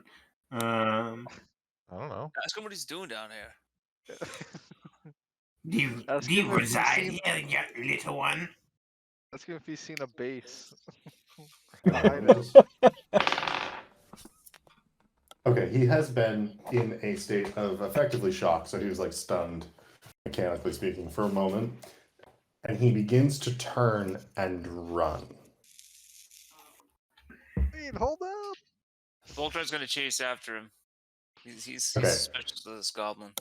Okay, so what I would like to happen would be initiative, please. So go ahead and roll your initiative checks. Too bad we couldn't talk with the goblin. You tried. I got a 14. We'll try later. Ooh, I got 21. Oh, I got a 23. And We're getting 20s at the wrong time. Some pretty good initiatives. Yeah, this goblin's fucked. Are we gonna try to kill him or capture him? I mean, we have someone who speaks the language, so we could question him. Is he holding a weapon or anything, or is he just in a? He maybe had a dagger like on his loincloth, but he just seemed pretty unarmed and pretty hapless. In his Victor, you got Fudoshi. Yeah. Sorry, wait, what did Victor get? Am I missing this? 25. Oh, Oh, Victor's thank going you, thank you. first. And the goblin got probably a piss poor roll, frankly. And Oh, you that's have pretty good, plus actually. 7 to initiative, Lynch? Yep. How the hell did you get that? I have alert. That's pretty dope. Okay, so the goblin. So, Victor, you get to go first. Okay, I'm just gonna measure this out. So it's gonna take me 10 that way, then so that's 15. So it looks like I might be able to reach him. Yes. But Definitely. and does Victor even know what's going on? He's just been hanging out in the back. He's Well, heard you some hear this- voices. You hear this goblin suddenly begin to run away and scream, like yelling. Okay, so Probably hear the boys. Harry Yeah. yells, go after him. Victor would run up. He would run up to Volknar, and it's like, what's going on? Heard some, there sounds like a commotion going on up here. Volk's gonna be like, get the goblin. Goblin, you got it. And so Don't kill it. Hold it down. Victor would go to tackle the goblin. I guess, is that like, can I just like Yeah, tackle? yeah, that's a grapple check. So, Okay. Athletics for you. Athletics. Wrong man, check. Oh, So we got 19. pretty strong. And I only got a 4, so you definitely tackle him to the ground without issue. He can be prone, and you don't need to be if you want. Okay, so okay, so I think so does that mean Victor could just like stand on him with one foot and just like, keep him from Totally. running? Yeah, okay, yeah. Absolutely, He's yeah. just got one foot on him, just like standing on him. Put him in a full Nelson. Yeah. No, yeah. So I guess Victor will just wait until his till the group figures out what they want to do with him, I guess. Okay. Just hang out there, sitting on the goblin. Yeah. You're doing the hold right now that Sting did. That's the one you're doing. Sting? Are you talking about the sharpshooter? And it's not even his move. It's okay. I'm not okay. That's a whole can of worms there. Okay. Aerith, your turn. Oh, I go second? Okay. Let me look what I have in my inventory. Couple fingers, couple toes. You're Toes, Good rat eyeball here or tail. there. Yeah. Human eyeball. That one's getting stinky. Let me toss it out. Can I wrap him up in a blanket? Yeah, totally. And there's plenty of rotting blankets from behind you in the messy room. They all have ropes too. Yeah. Most of us, I assume. Yeah, but it would be funny putting him up in a blanket. Find a crack blanket, Like- wrap him up in it. Like he's a baby. Okay. Bottle him up. You swaddle the goblin. Yeah, I'm looking to swaddle the goblin. Okay. Just give me like a sleight of hand check just to determine like how well he's wrapped up there. Oh, perfect. I have sleight of hand proficiency. This is not where I thought this game was gonna go. Goblin swaddling. Okay, I rolled a 14. Okay, so that's pretty good. And the blanket that you found was actually more of like, you can't tell if it was a rug or if it was like some blanket that's been eaten through in many different ways.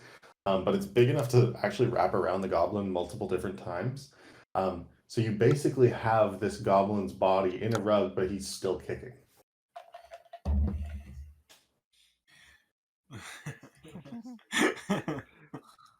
Bring up the. Oh, you're the one that can talk to him. Talk to him. Calm down, little one. It is not. We do not want to kill you. Okay, and he's just yelling at this point, like rah, rah, rah, rah. Don't let him call his friends. Gag him. Tape Just over like- the mouth. What do you have to put in his mouth or over his No, mouth? no, I don't really think I have anything. Are we? Are we still in initiative at this point then? Yeah. Okay. So Zusu would be next. Zusanar.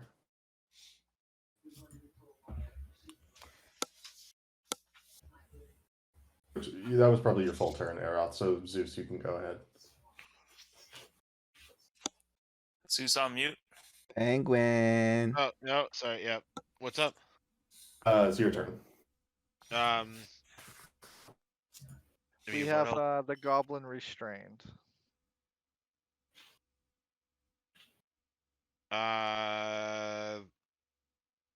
Is there anything left to do? I guess I'm gonna walk over and like, I don't know, help restrain.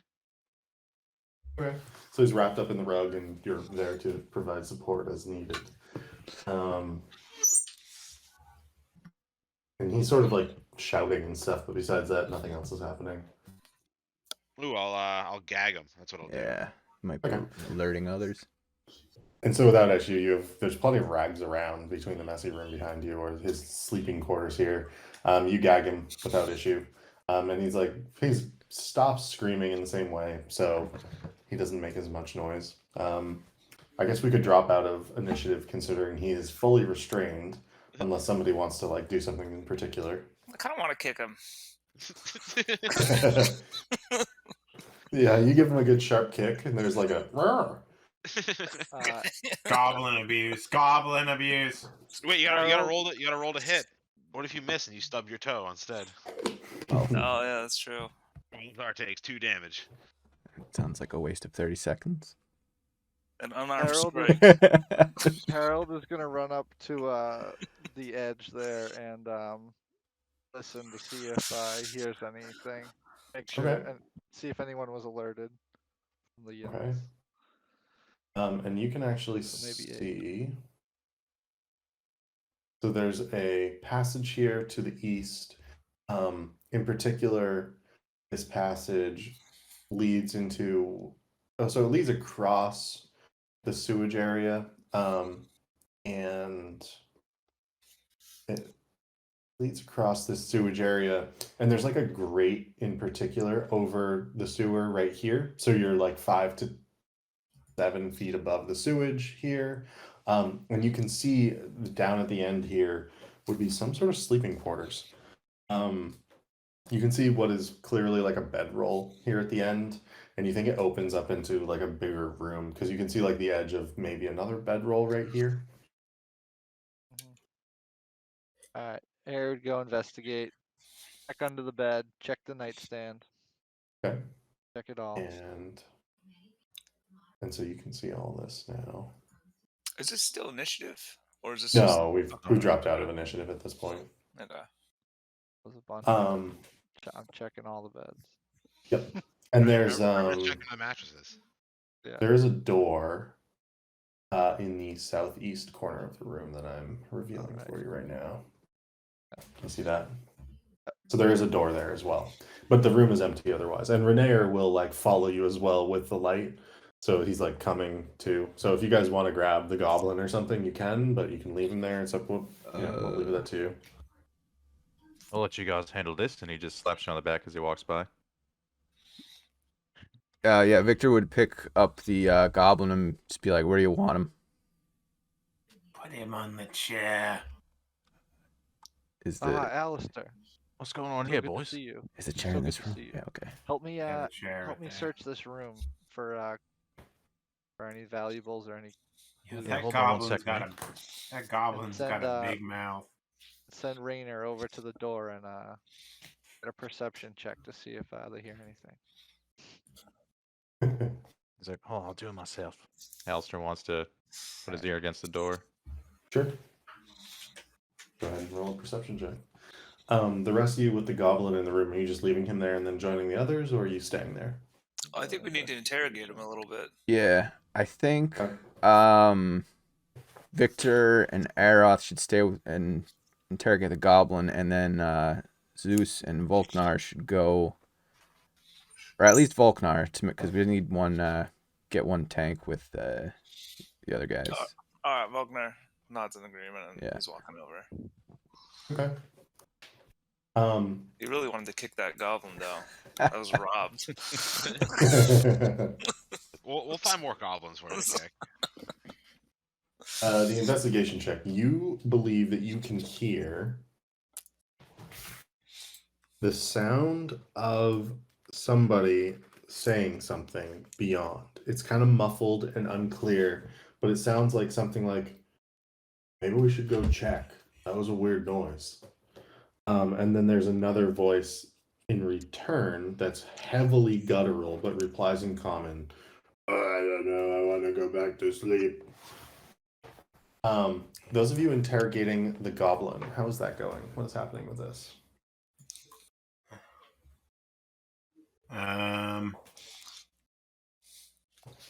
So we have him on the chair, and I think I say, if you scream while I take this out your mouth, you will never be able to scream again. Understand?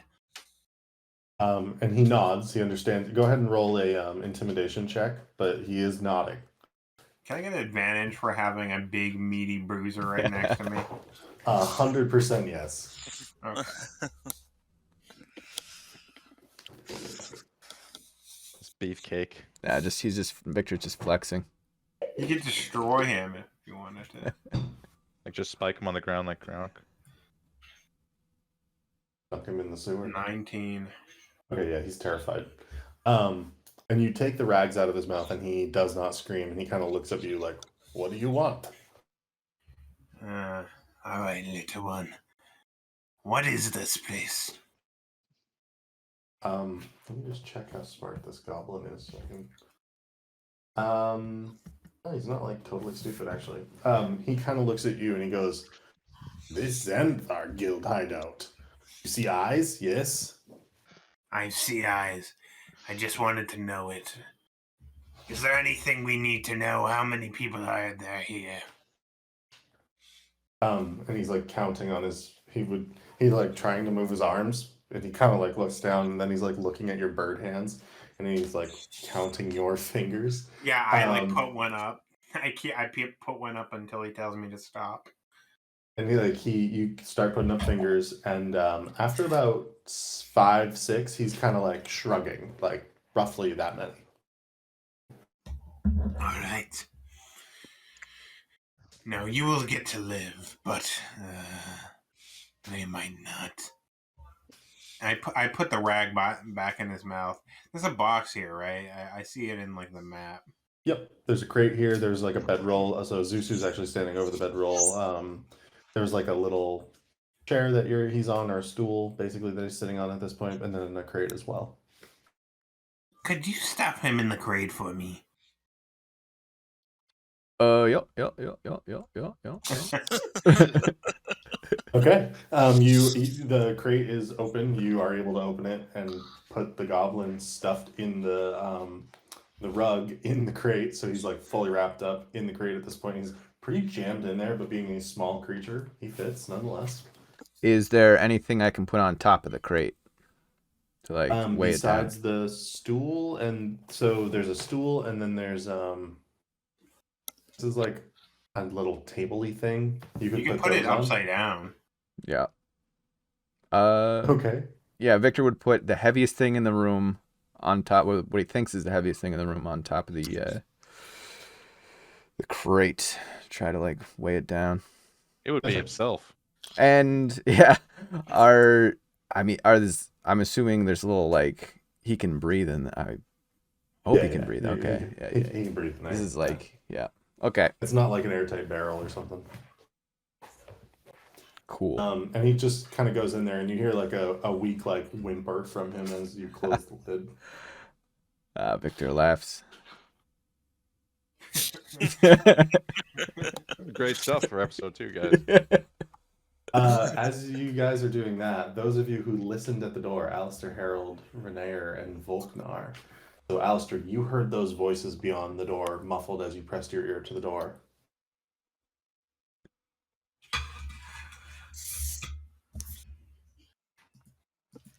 Who heard? Was it Alistair heard that. Oh, sorry. Alistair just goes. He puts his hand. He's like, shh, and then just like thumb over his shoulder. He's like, they're right there. And he's like, let's go get the rest of the boys.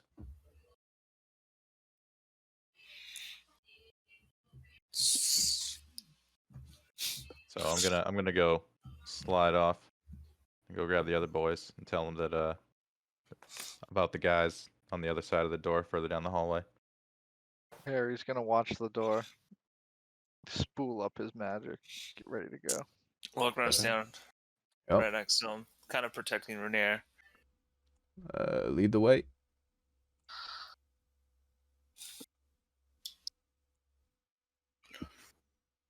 Okay.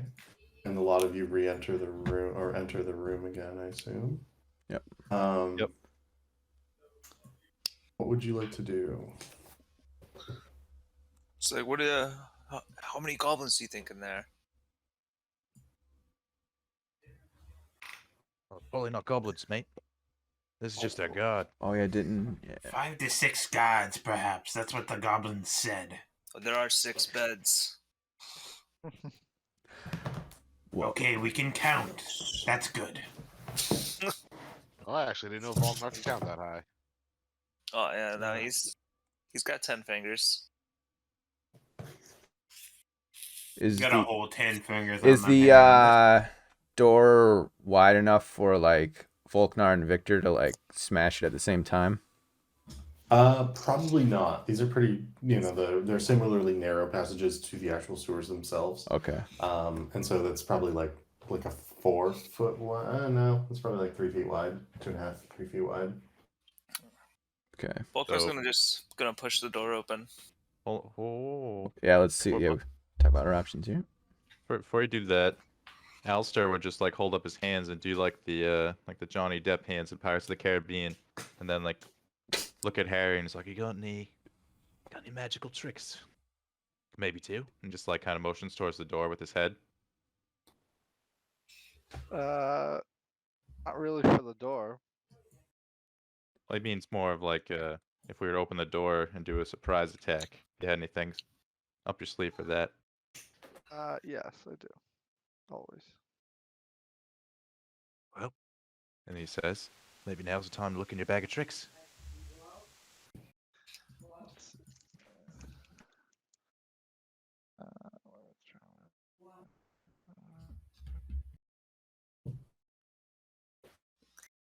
I assume there's other magic users too. Yeah, did Alistair check to see if the door was locked? Not yet, Okay. but if that's an issue, Because I can help there. Zeus Well, if does have his we- mage hand, right? So if we're confident in, I think the door is just gonna open. But I think if we're confident that this is the hideout that what's his name is in, I mean, our really only option is just to bust in and then kind of have this like standoff. Yeah, I just didn't. I don't know if you had In any the like worst sort case of. scenario, it's just more goblins and we can just fight our way through. I don't know if you had any special. I don't have anything real special. I'm all very offensive, so I can just like knock them all prone and stuff like that. Well, that's a pretty good start, man. Yeah, I know. Well, that's what I'm saying. I got stuff like that. Yo, put that fucking that eye on my hand or whatever. Is this the same Hey, group? do you want to go in and cause a diversion, or go in like dumbly and pretend to blend in, and then we'll just kind of. Yeah, I'm gonna go in nonchalant with the tattoo or whatever, and check it out. Alright, if you want to do that, I think that's a good idea. So Harry would cast his cantrip, prestidigitation, and Okay. give him a little tattoo, tat him up a little bit. And it's like, He adds Harry adds a few extras like on his neck and stuff. okay. And it's like the Well, eye see in from that- particular. Yeah, Okay. some other like gothic stuff. just to like a few extra tattoos. Gotcha. You should pull a Chewbacca and like bring Harry in as your prisoner, and then when they're all like distracted and off balance, Harry like hits him with an ice knife. Ooh, not bad. Well, I think Rainier would be the prisoner, right? Because You mean he's the Chewbacca? Ooh, yeah, He's the that's real good. and prisoner. also let's make sure we like the rest of us back up so we're not in line of The line of sight. side of the door. Yeah. I was just thinking Harry because he's got like AOE moves. That's what I was hinting at. If you had some sort of AOE, that'd be nice. What if I bring both of them in? I mean, that could work too. A double Chewbacca.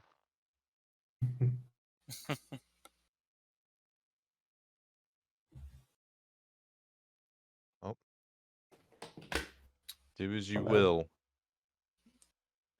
I like Alright. the I like the sending him in first, and then we can have a little surprise attack.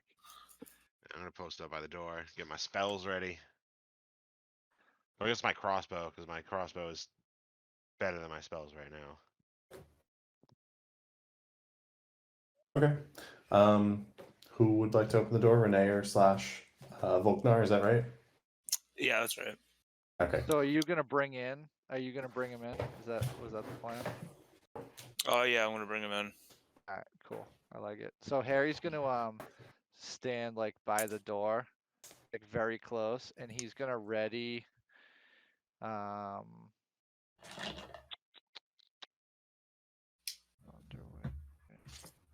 Can I just get a persuasion check to get Renee to do this? To convince him that this is like a good idea? I'll do the Yeah. persuade. Let's say it's Okay. Zeus's idea. Okay. 13. Okay. The opposed roll is pretty low. He kind of looks at you all for a moment and says, "Well, you've gotten us this far, and so far as I could tell, you didn't necessarily kill that goblin back there." And he hands the rapier over to someone and says, "Better cover the tip of that thing so we don't give away all the light." And then he goes, "Well, I guess I'm ready." And he sort of stands there looking kind of meek, pretending to look meek. I'd turn to my cousin and motion for him to turn the light off on the rapier. He snaps one of his fingers. Gotcha. Several of you are engulfed in darkness. Alistair and Volknar, you can still see. Would you like to enter the room? The crew hears a quiet quack as I stub my toe. Quack.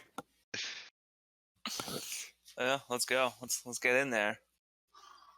Alistair whispers to Aroth, and he's like, "If things get bad, turn on your light again."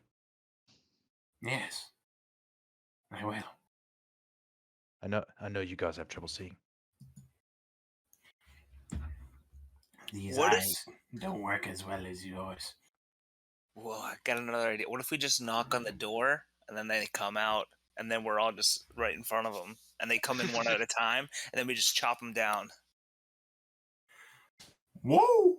I mean, this either plan or. was about to pop off. Yeah, now let's we have just- four. Let's roll with this. Yeah. Yeah, let's do this plan. Let's go. Okay. Volknar pushing Renee into the room. You open the door, and light actually floods out of this room That's the into guy pickpocketed. is. Volknar, you recognize the individual in this room as the human male with the head tattoo who burst into the yawning portal and attempted to beat the shit out of the half-orc woman. Yeah. Pushing Renee into the room, he is so this guy over in this corner is stacking furniture against a door up in the northeast corner here. Like he's like putting furniture, like he's like taking crates and he's like taking anything he can, just like pushing it against the door. He's actually like putting a bedroll under the crack in the door as well. The other creature person in this room is a Durgar. So he's dwarf-like but gray-skinned in appearance. And they both kind of turn and look at you blankly, and they're like, "Who the fuck are you? Can I help you?" how did you get? Who is he? And he's like pointing at Renaer. It's like it's the guy from the warehouse. Was told to bring him here. Make a persuasion check. How's But- Volkar's You, persuasion you got skills? this. You got this, Volknar. Yeah, but You can got he this. persuade? Okay, Ooh. that's like a pretty good check. They look at you blankly though, and they say, "We already got the guy from the warehouse. Who the fuck are you? You're not. I don't recognize you. I ain't seen you anywhere." And they both draw their weapons. So go ahead and roll That initiative again. Harry swings around the door frame. We're Nah. That's rolling. right. And if I can, I want to Yeah. do a surprise little attack at that word.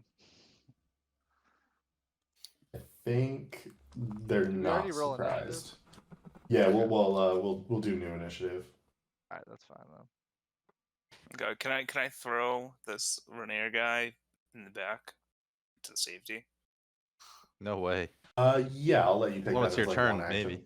Or your, Or whatever. like on my initiative? Okay. Yeah. Damn, Victor, that initiative. Yeah. Gonna be going first every time. That's his plan. Yeah. So nice. That's amazing. And then from these guys, I've got, let's see, dual eights.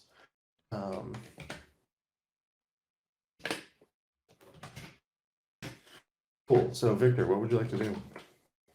Yeah. Victor will run past Harold and once again come up to Volknar and be like, "What's going on? Who we killing? It's like, both of them. Both of them? All right."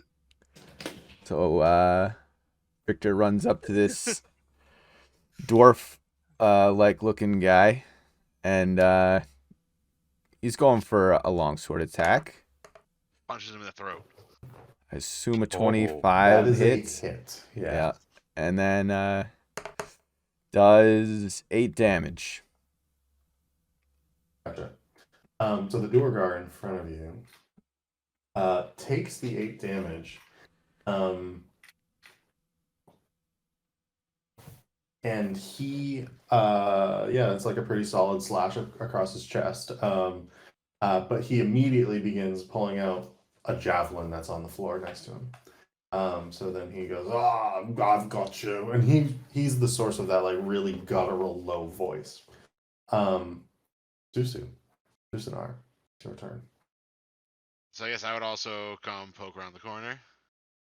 I'd see that Jabba the Hutt troll looking thing trying to get my boy Vic, and I ain't having that, so I'm gonna pull up my crossbow and I'm gonna aim for his face Gotcha. with ooh. That's also a hit. It looked like I landed on the 4, but I'll take the 14. Ugh. 6 damage. So you've done a total of 14 damage to this individual. So just as the sword slash hits him, you run in and you just unload on this guy, bringing us to Alistair, unless there's anything else you can do. Nope. I'm gonna save my spell slot. Okay. Alistair, what would you like to do? Alistair will come around the corner, having heard the commotion, and then run up to this bed here and go to slash at this guy with his rapier. 17. That is also a hit. Damn, you guys are just rolling well. You get some 12 sneak damage. attack. Damn. How would you like to do this? Oh yeah, well this I do get sneak, but yeah, sounds like he's already dead. Yep. So Alistair just like he just comes sprinting in and just sort of like slides in between each of you, like, you know, and just like you don't even like he doesn't like move you though, he just kind of moves around you and he just does it all in one fluid motion, and sort of just like jumps up and like his back's turned to the guy at first, and just like flips around and like turns around all in one motion, just like slashes him in the throat. Gotcha. And he falls dead to the ground. Harry, what would you like to do? Harry is going to.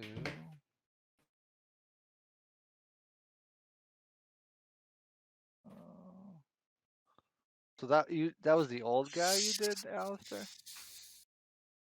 Yeah. Okay. So the big dude's still there? Yep. Yes. Alright, Harry's gonna cast.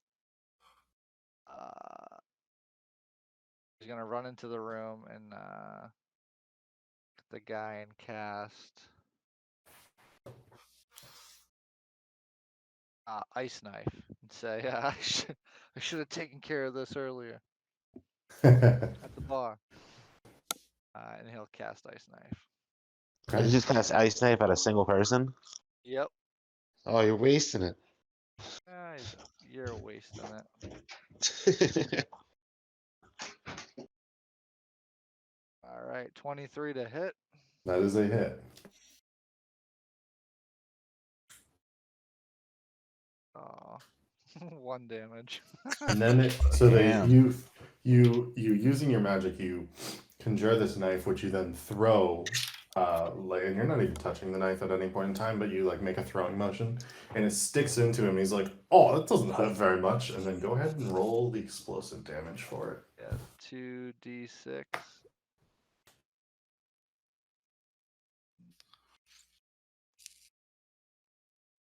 Four. Okay, and so then it bursts across his shoulder. He's like, "Oh, motherfucker!" And he's like holding it, and he's actually got one hand holding the other door, and it sort of moves towards him, and he leans back on it further. He's like, "Oh God, maybe I'll just," and he opens it as he's like falling away from it from the damage, and he opens that door, and out of that door begins to spill a gray ooze. A stench hits your nostrils, unlike you've smelled before.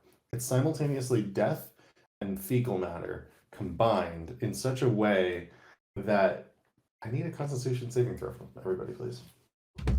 Oh no. So those are in the top left, VGK. What are they?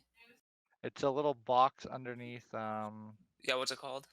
Constitution saving throw. On. 23. That's a con check. I don't know if it's see the little box that has like 3x3. It says saving throws at the bottom of the box. It's like a square box with all those same things in there. Oh, yes, yes. Is it the same? Do you have the same plus as the other one? No, I got a +5. There you go. Okay, so everybody actually just passed. So Volknar, you barely passed. So nothing of that nature takes effect. That being said, the gray ooze has now entered the chat, and I will put something down for that really quickly.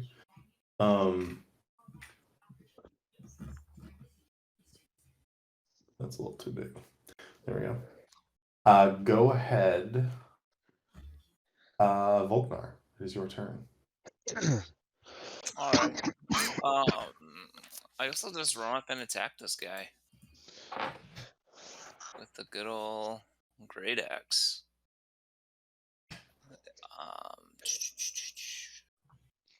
What do I roll first? To hit. You roll to hit first.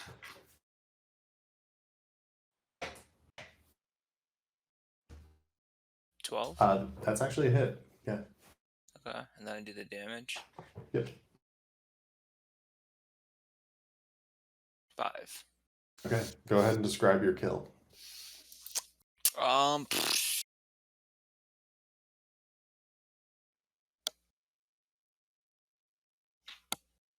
chop off his head. There we go. Boom, done. Big swing. Nice. So you chop off his head Yeah, with this massive swing. Classic. And You're- the head it's- actually rolls. And it It's- begins to roll towards the gray ooze.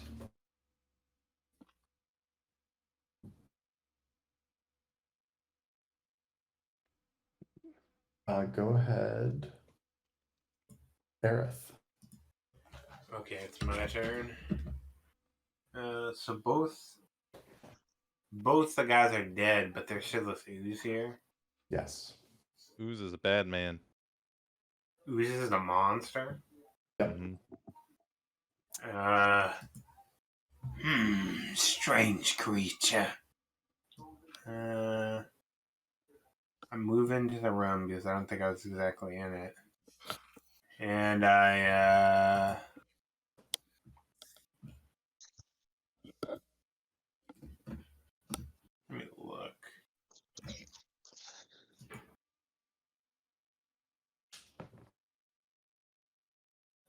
Okay. So I'm going to do my cantrip chill touch.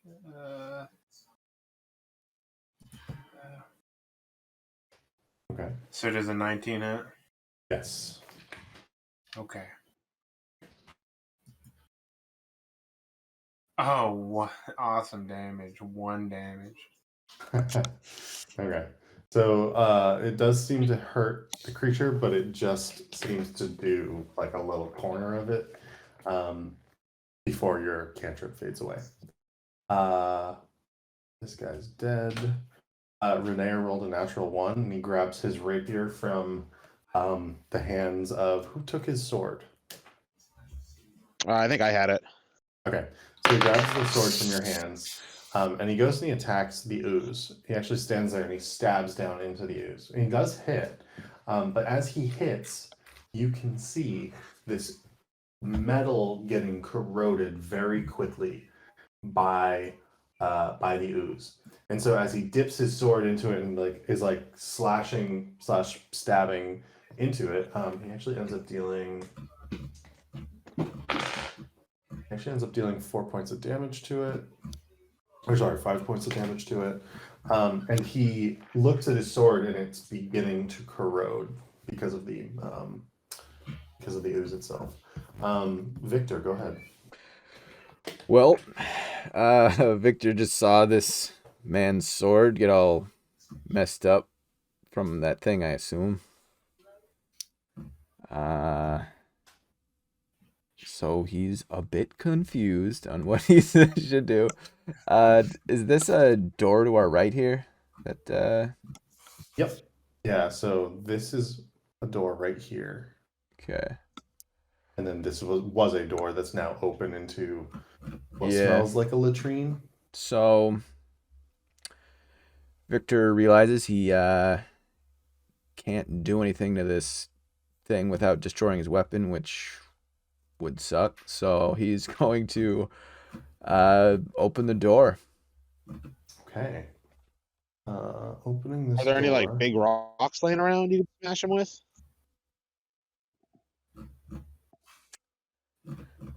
Not in particular. Yeah, I don't know.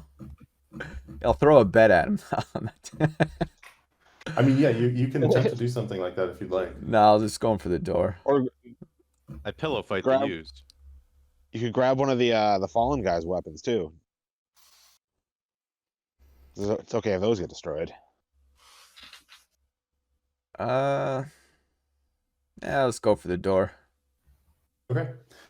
You open the door, and as you open it, you can see that there is a bit of a corridor to the south, again, with a metal grate over the sewers below, about 15, 20 feet along.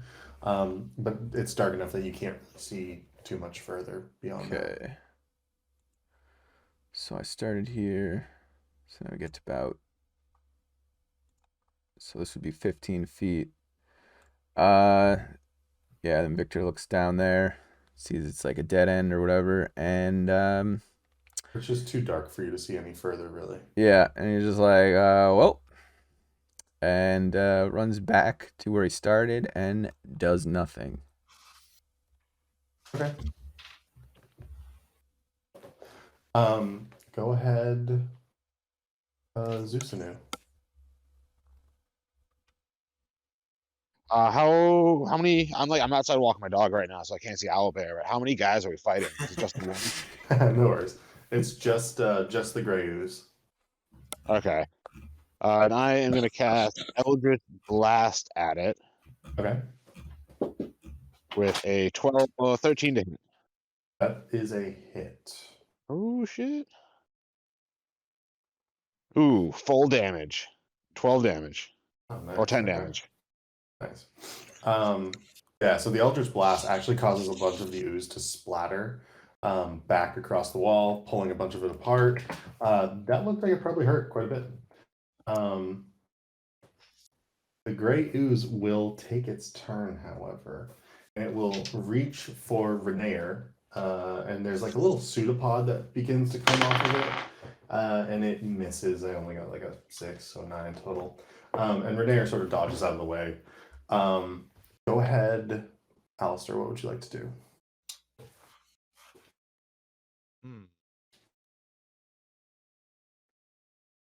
What do I do?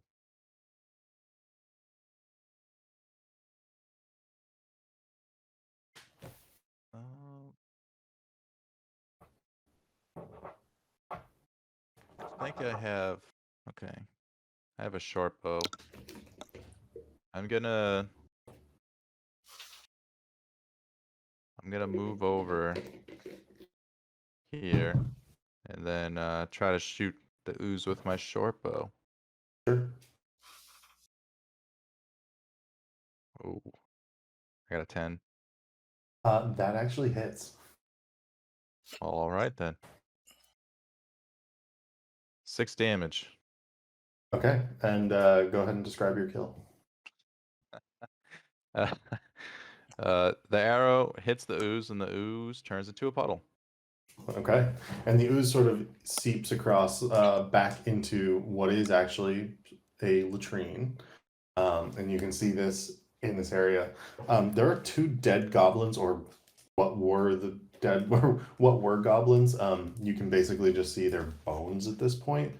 One was sitting on a toilet and is half fallen into a toilet, and the other had gone in there and then was devoured by the ooze. Hence why that other individual in the room had been barricading the door. Did we just fight a shit monster, boys? Yeah, we did. Yeah. Put that shit monster down. That shit monster killed people, dog. Yeah. Well, Monster, you got shit on us. Oh, oh, Get it? oh, Get it? oh. yeah. Anyway, I get it. Well, he did say, the other goblin did say this was a hideout, so must keep looking. This can't be the hideout. Before we move on, Alistair looks in the pile of ooze to see if there's anything in there besides just ooze. Is any Yeah. thing left over? Or it's just bones and junk? The room is pretty clean actually. It's mostly just bones. Even anything that would have been used as toilet paper, if they had any, does not exist in the room any longer. So it's a pretty empty room. Oh, yeah. that would have been You the shit just- monster. You found a bunch of little kernels of corn. Let's Yeah, all step in peanut, that ooze, yeah. boys. Let's press forward. Okay.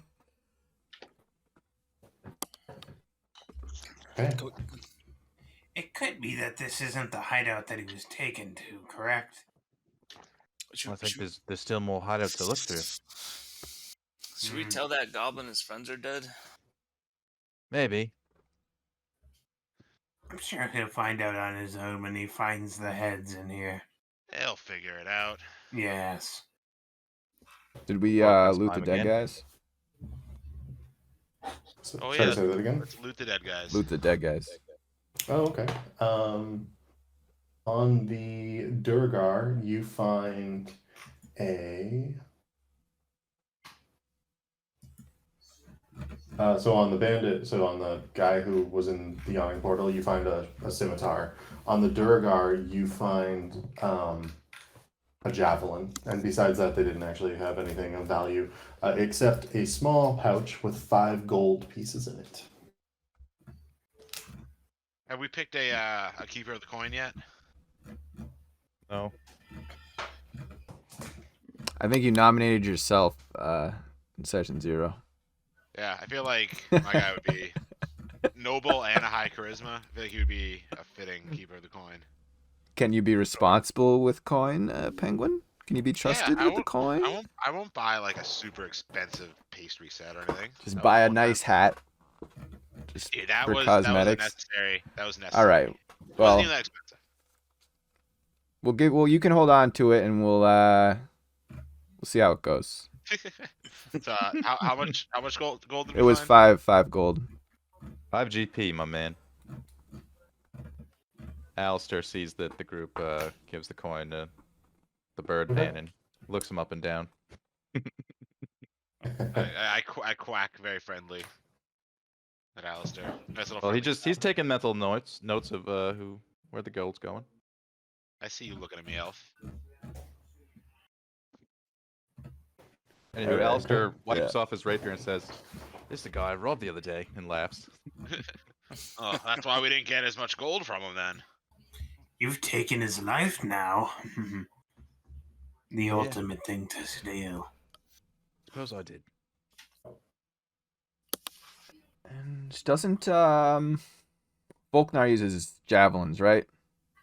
Yeah, I do. Yeah. So yeah, you got another one. +1. How do I do that?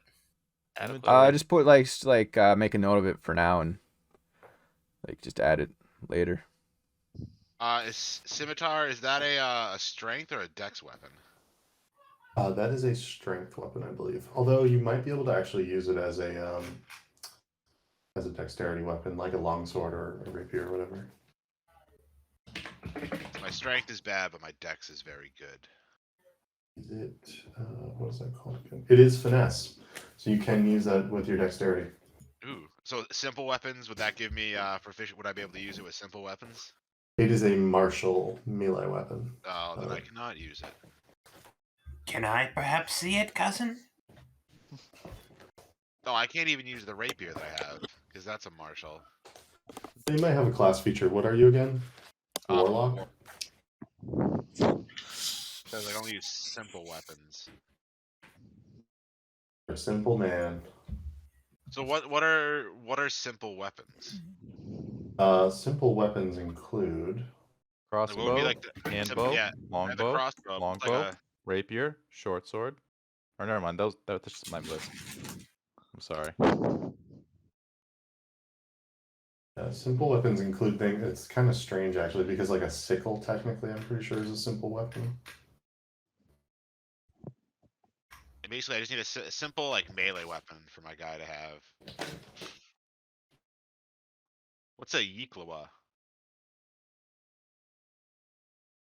Club, Eco- dagger, eco great what? club, hand axe, javelin, light hammer, mace, quarterstaff, sickle, spear. Yeah. Maybe I'll use a sickle.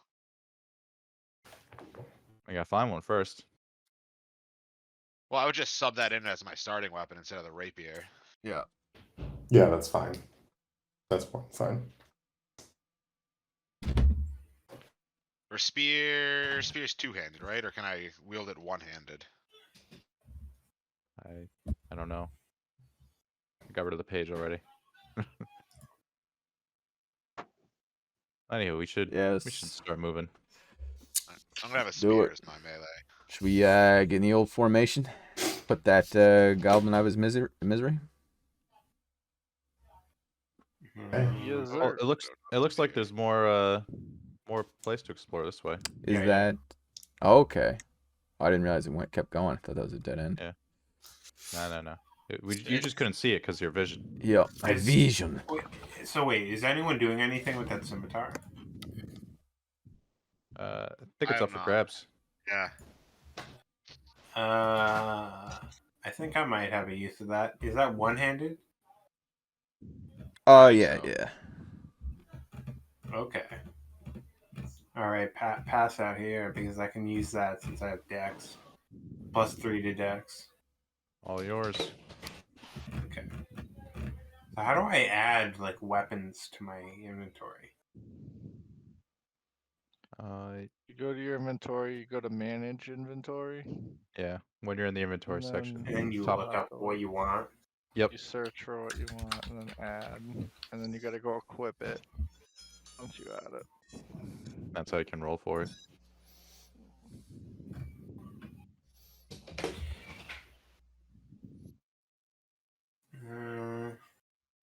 Alright, so who's leading us through the tunnels? I think we're back in our traveling formation now. Yeah, back in the regular More or less. formation. Alright, Okay. lead the way, Volknar. That's it. Faulkner's gonna lead the way. Should we Cool. light up this that rapier again? Or just light up my great axe since I'm like the first one. Yeah, that works. I mean, technically, we can see, me and you. It's the boys behind who can't see. Yeah. Okay, so let me just place one thing, and then I will open that area up for you.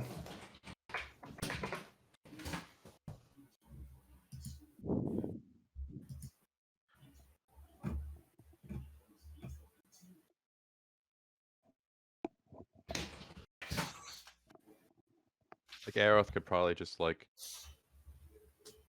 use light on something he has and like hold it up in the air.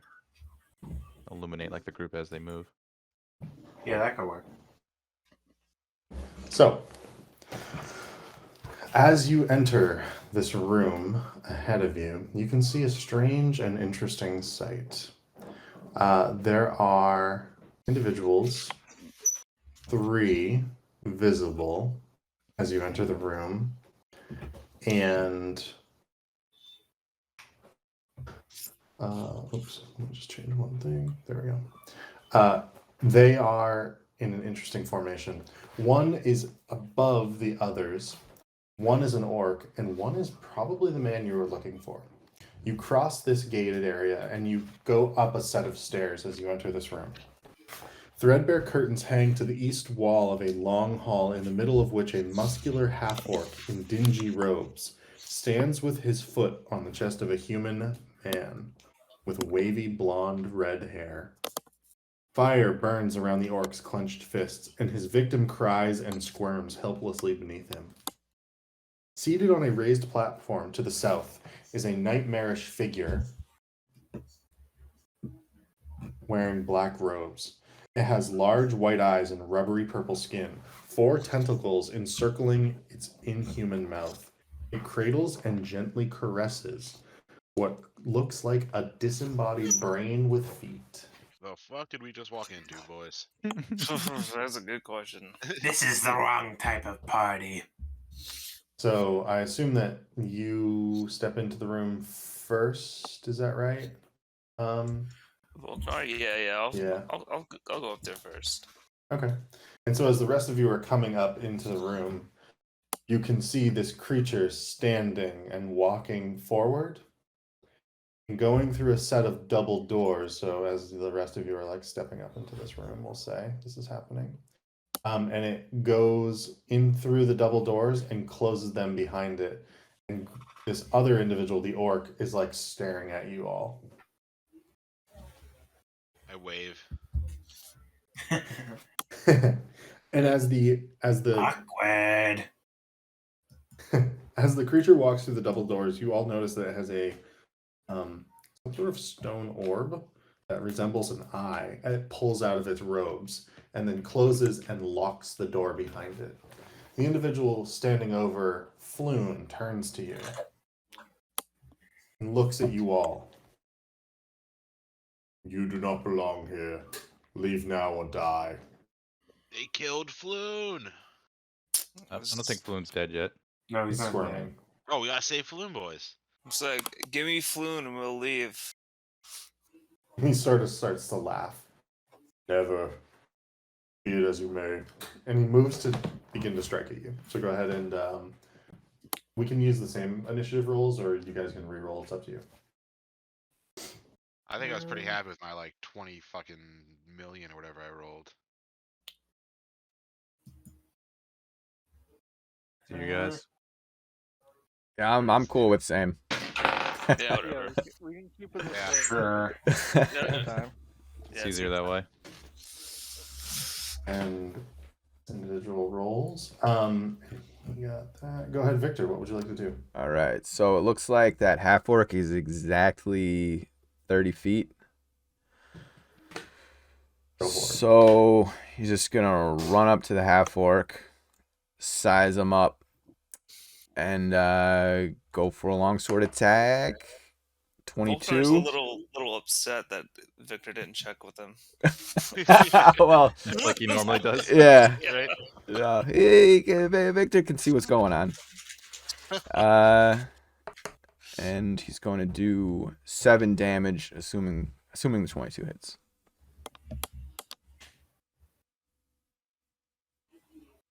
Yes, that does hit. No, doesn't it? This guy's like a wizard, so it could hit. No, it does not hit. That 20. Okay. So, 22 doesn't hit. Okay. Sorry. I was looking at the 7. 22 definitely hits. 7 oh, okay. damage, Yeah. Sorry. I was like, wow. Victor I sweats. got scared there for a second. Victor sweats. We got to be rolling above a 22. You know? Yeah. Damn. Okay. No. You're Cool. good. He hits. 7 damage. Go ahead and so you slash out at him. That does hurt him, but he's not down. Go ahead, Zusanu. So I am gonna lift up my crossbow, line up a shot with an 18 to hit, That's also hit. and I do 6 damage. Okay. And so you have done a total of 13 damage to this guy so far. Still up. Okay. Go ahead. Oh, it's actually Groomshar's turn. He goes, ha ha ha! You can't down Groomshaw. That's easy. And he's going to use. Here we go. Yeah, he's going to use Burning Hands. Oh, of course he is.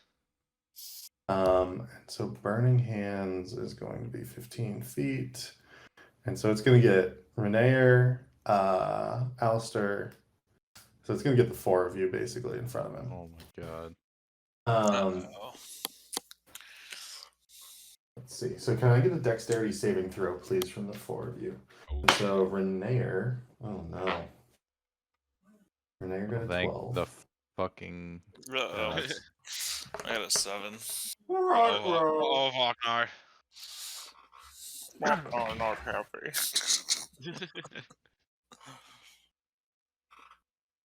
And so it's going to be 3d6. Get down here, boys. Oh man. Okay, so I rolled very, very high on this, which I apologize for. But so those of you who passed, Alistair and Victor, you both take 8 points of damage. Volknar, you take 15 points of damage. Damn. That like puts me at 0, but I have that endurance thing. So you're back at 1. Nice. Man, this guy just almost killed the entire party. Okay. Alistair, what would you like to do? Alistair is down. He needs to roll a death saving throw. Gotcha. Our emo elf boy went down. Where- And we don't Just- have that's any just a straight- healing. Straight D20. Can't Aeroth? Doesn't he have some healing? I use my spell slots. Oh shit. It is a failure. Mm-hmm. We got bottles of potion. Hey, Rainier, you got a potion on you? We He, actually do have some potions on us. so Renaer is actually down as well. Oh, Who has a potion? yeah, I don't have any I potions. Damn. I thought we all did. I don't have any I don't think potions. so. Harry, what would you like to do? It is your turn. Oh, jeez. Kill that fool, Well, Harry. I want to help my friend somehow. Uh, Don't we all? what can I do?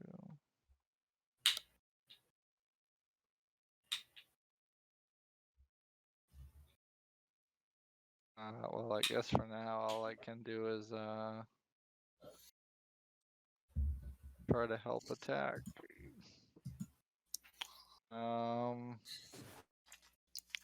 Harry's gonna run up the stairs and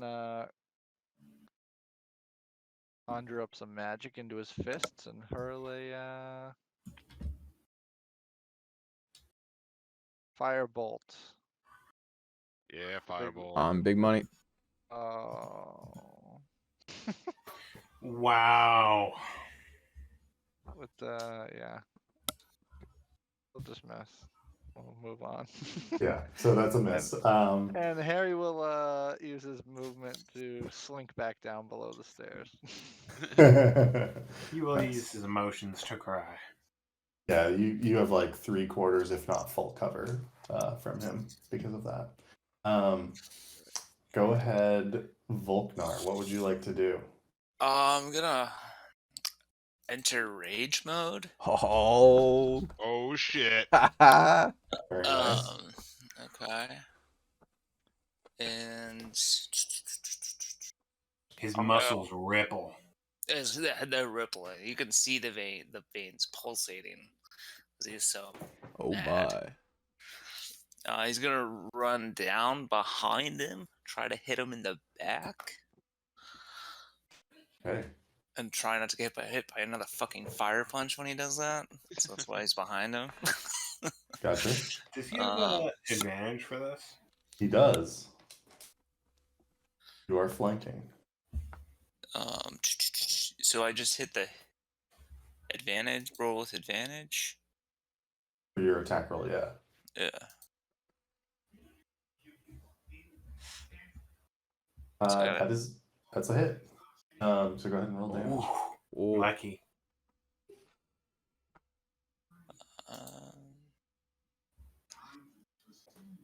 On Big 16. money, big money. Oh. 14. Ooh. Okay, go ahead and describe your kill. Oh. Oh, damn. So he slings his great axe into the orc's back. The orc cries in pain, falls down. Volknar rips the great axe out of his back and lets out a ferocious "Let's go!" The cry of his people. It is beautiful. Cool. We will quickly do one. Let me do one thing for Nair. Okay, he failed to save as well. And I assume that the rest of you, what would you like to do? Would you like to just assist your, try and, stop the bleeding of your friends, basically? Yeah, Or. we need to stabilize him. Yeah, we're out of Yeah, initiative. I Are we out of go- initiative? Yeah. All right. I go Yeah, crouch guys, by got it. Alistair and try to help stabilize his wounds. Yeah, go Yeah, ahead. I have a +6 to medicine, so. Yeah, go ahead and just roll medicine. Whoever's rolling medicine checks can get it at advantage because you're all helping each other as well. You have the arcane Oh, good thing I had advantage. Oh, so I rolled a 2, and then with my advantage, I rolled a 1. I don't know. We're Oh, letting wow. Aeroth roll the medicine. What are you doing? Yeah, let me do it. So we'll say that was for Renair. So I'm gonna roll a death save for Renair, and he rolled a natural 20, so you got 2 successes. Yay! So he's 2 and 1 so far. But go ahead and roll the medicine check for Alistair. Actually, I have a cantrip, Spare the Dying. Oh, there you go. He's fine. So you're at 0 hit points then. So I can do that from both of them, right? Yep. So yeah. So they're both at 0. And I guess we will pick it up here next time. where two of your companions are down. You have killed this wizardly figure, and you have found Floon Blagmar, who is beaten, burned, and in a right state. Oh, maybe this orc has a potion on him. You can hope. Yeah. You can hope. Well, Good cliffhanger. game, guys. Yeah, We'll pick it up again next I'll time. figure that out. Okay. We're gonna need a long rest soon. After we take these guys back to get healed. Yeah. Alistair needs a lifeline. Yeah, well, Package here. we gotta save you somehow. Did we Yeah. not go shopping at like the town before we went to the bar? I could have What do you sworn we mean? did. I don't know. I just thought we all had like I think one we did, potion but on like us. we didn't have enough gold to buy anything. I We're don't like think just starting. I don't think anyone even said anything like, "Yo, let's buy potions." No, Yeah. I just do I not remember like did we not shop at a few different I places? think is that when you bought a whistle? You bought a whistle from the Yeah, No, guy, I 'cause did you- go to that. the but purple guy. Yeah, I was thinking before that. I was thinking like maybe it was when we first arrived in the town. I don't think know. you guys all I like could- rolled I could- for gold from like working at bar Yeah, and stuff. But Okay. Yeah, we didn't I go think it was shopping. something else. yeah, And definitely gotta buy potions when we get back to town. Yeah. Especially with no healers, we're gonna stock With up on lots of With potions. no good berries readily available. Right? We were So what I will spoiled say- last game. I will say is that you guys will just be able to level up to level 2. Ooh. So yeah, you guys can do that whenever you Unless have we're time or the down, free time. People with 0 don't level up, right? I mean, No they'll level for level you. up regardless. Like, you know, you guys could take a long rest in the sewers. It's you're fine at this point. So we will pick it up in this room, but like feel free to level up in the meantime for everyone. And How does that Yeah. work?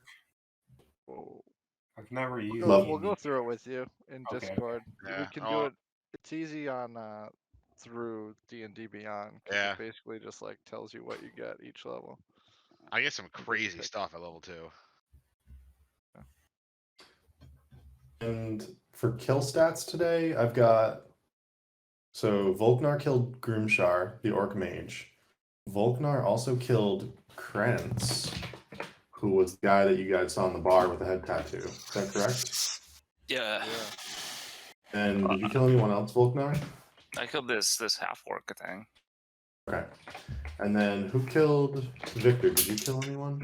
I think it was Alistair killed the Bruce. crap monster and the Crap monster. I think The he killed Durgar? he killed Yeah. the dwarf looking guy. Killed the guy I robbed before. Gotcha. And I think that's it. So I've currently got Volknar at 3, Heroth at 2 on a Sturge and a Troll, and then Alistair at 1. Or sorry, Alistair also at 2 on a Grey Ooze and a Durgar. Right.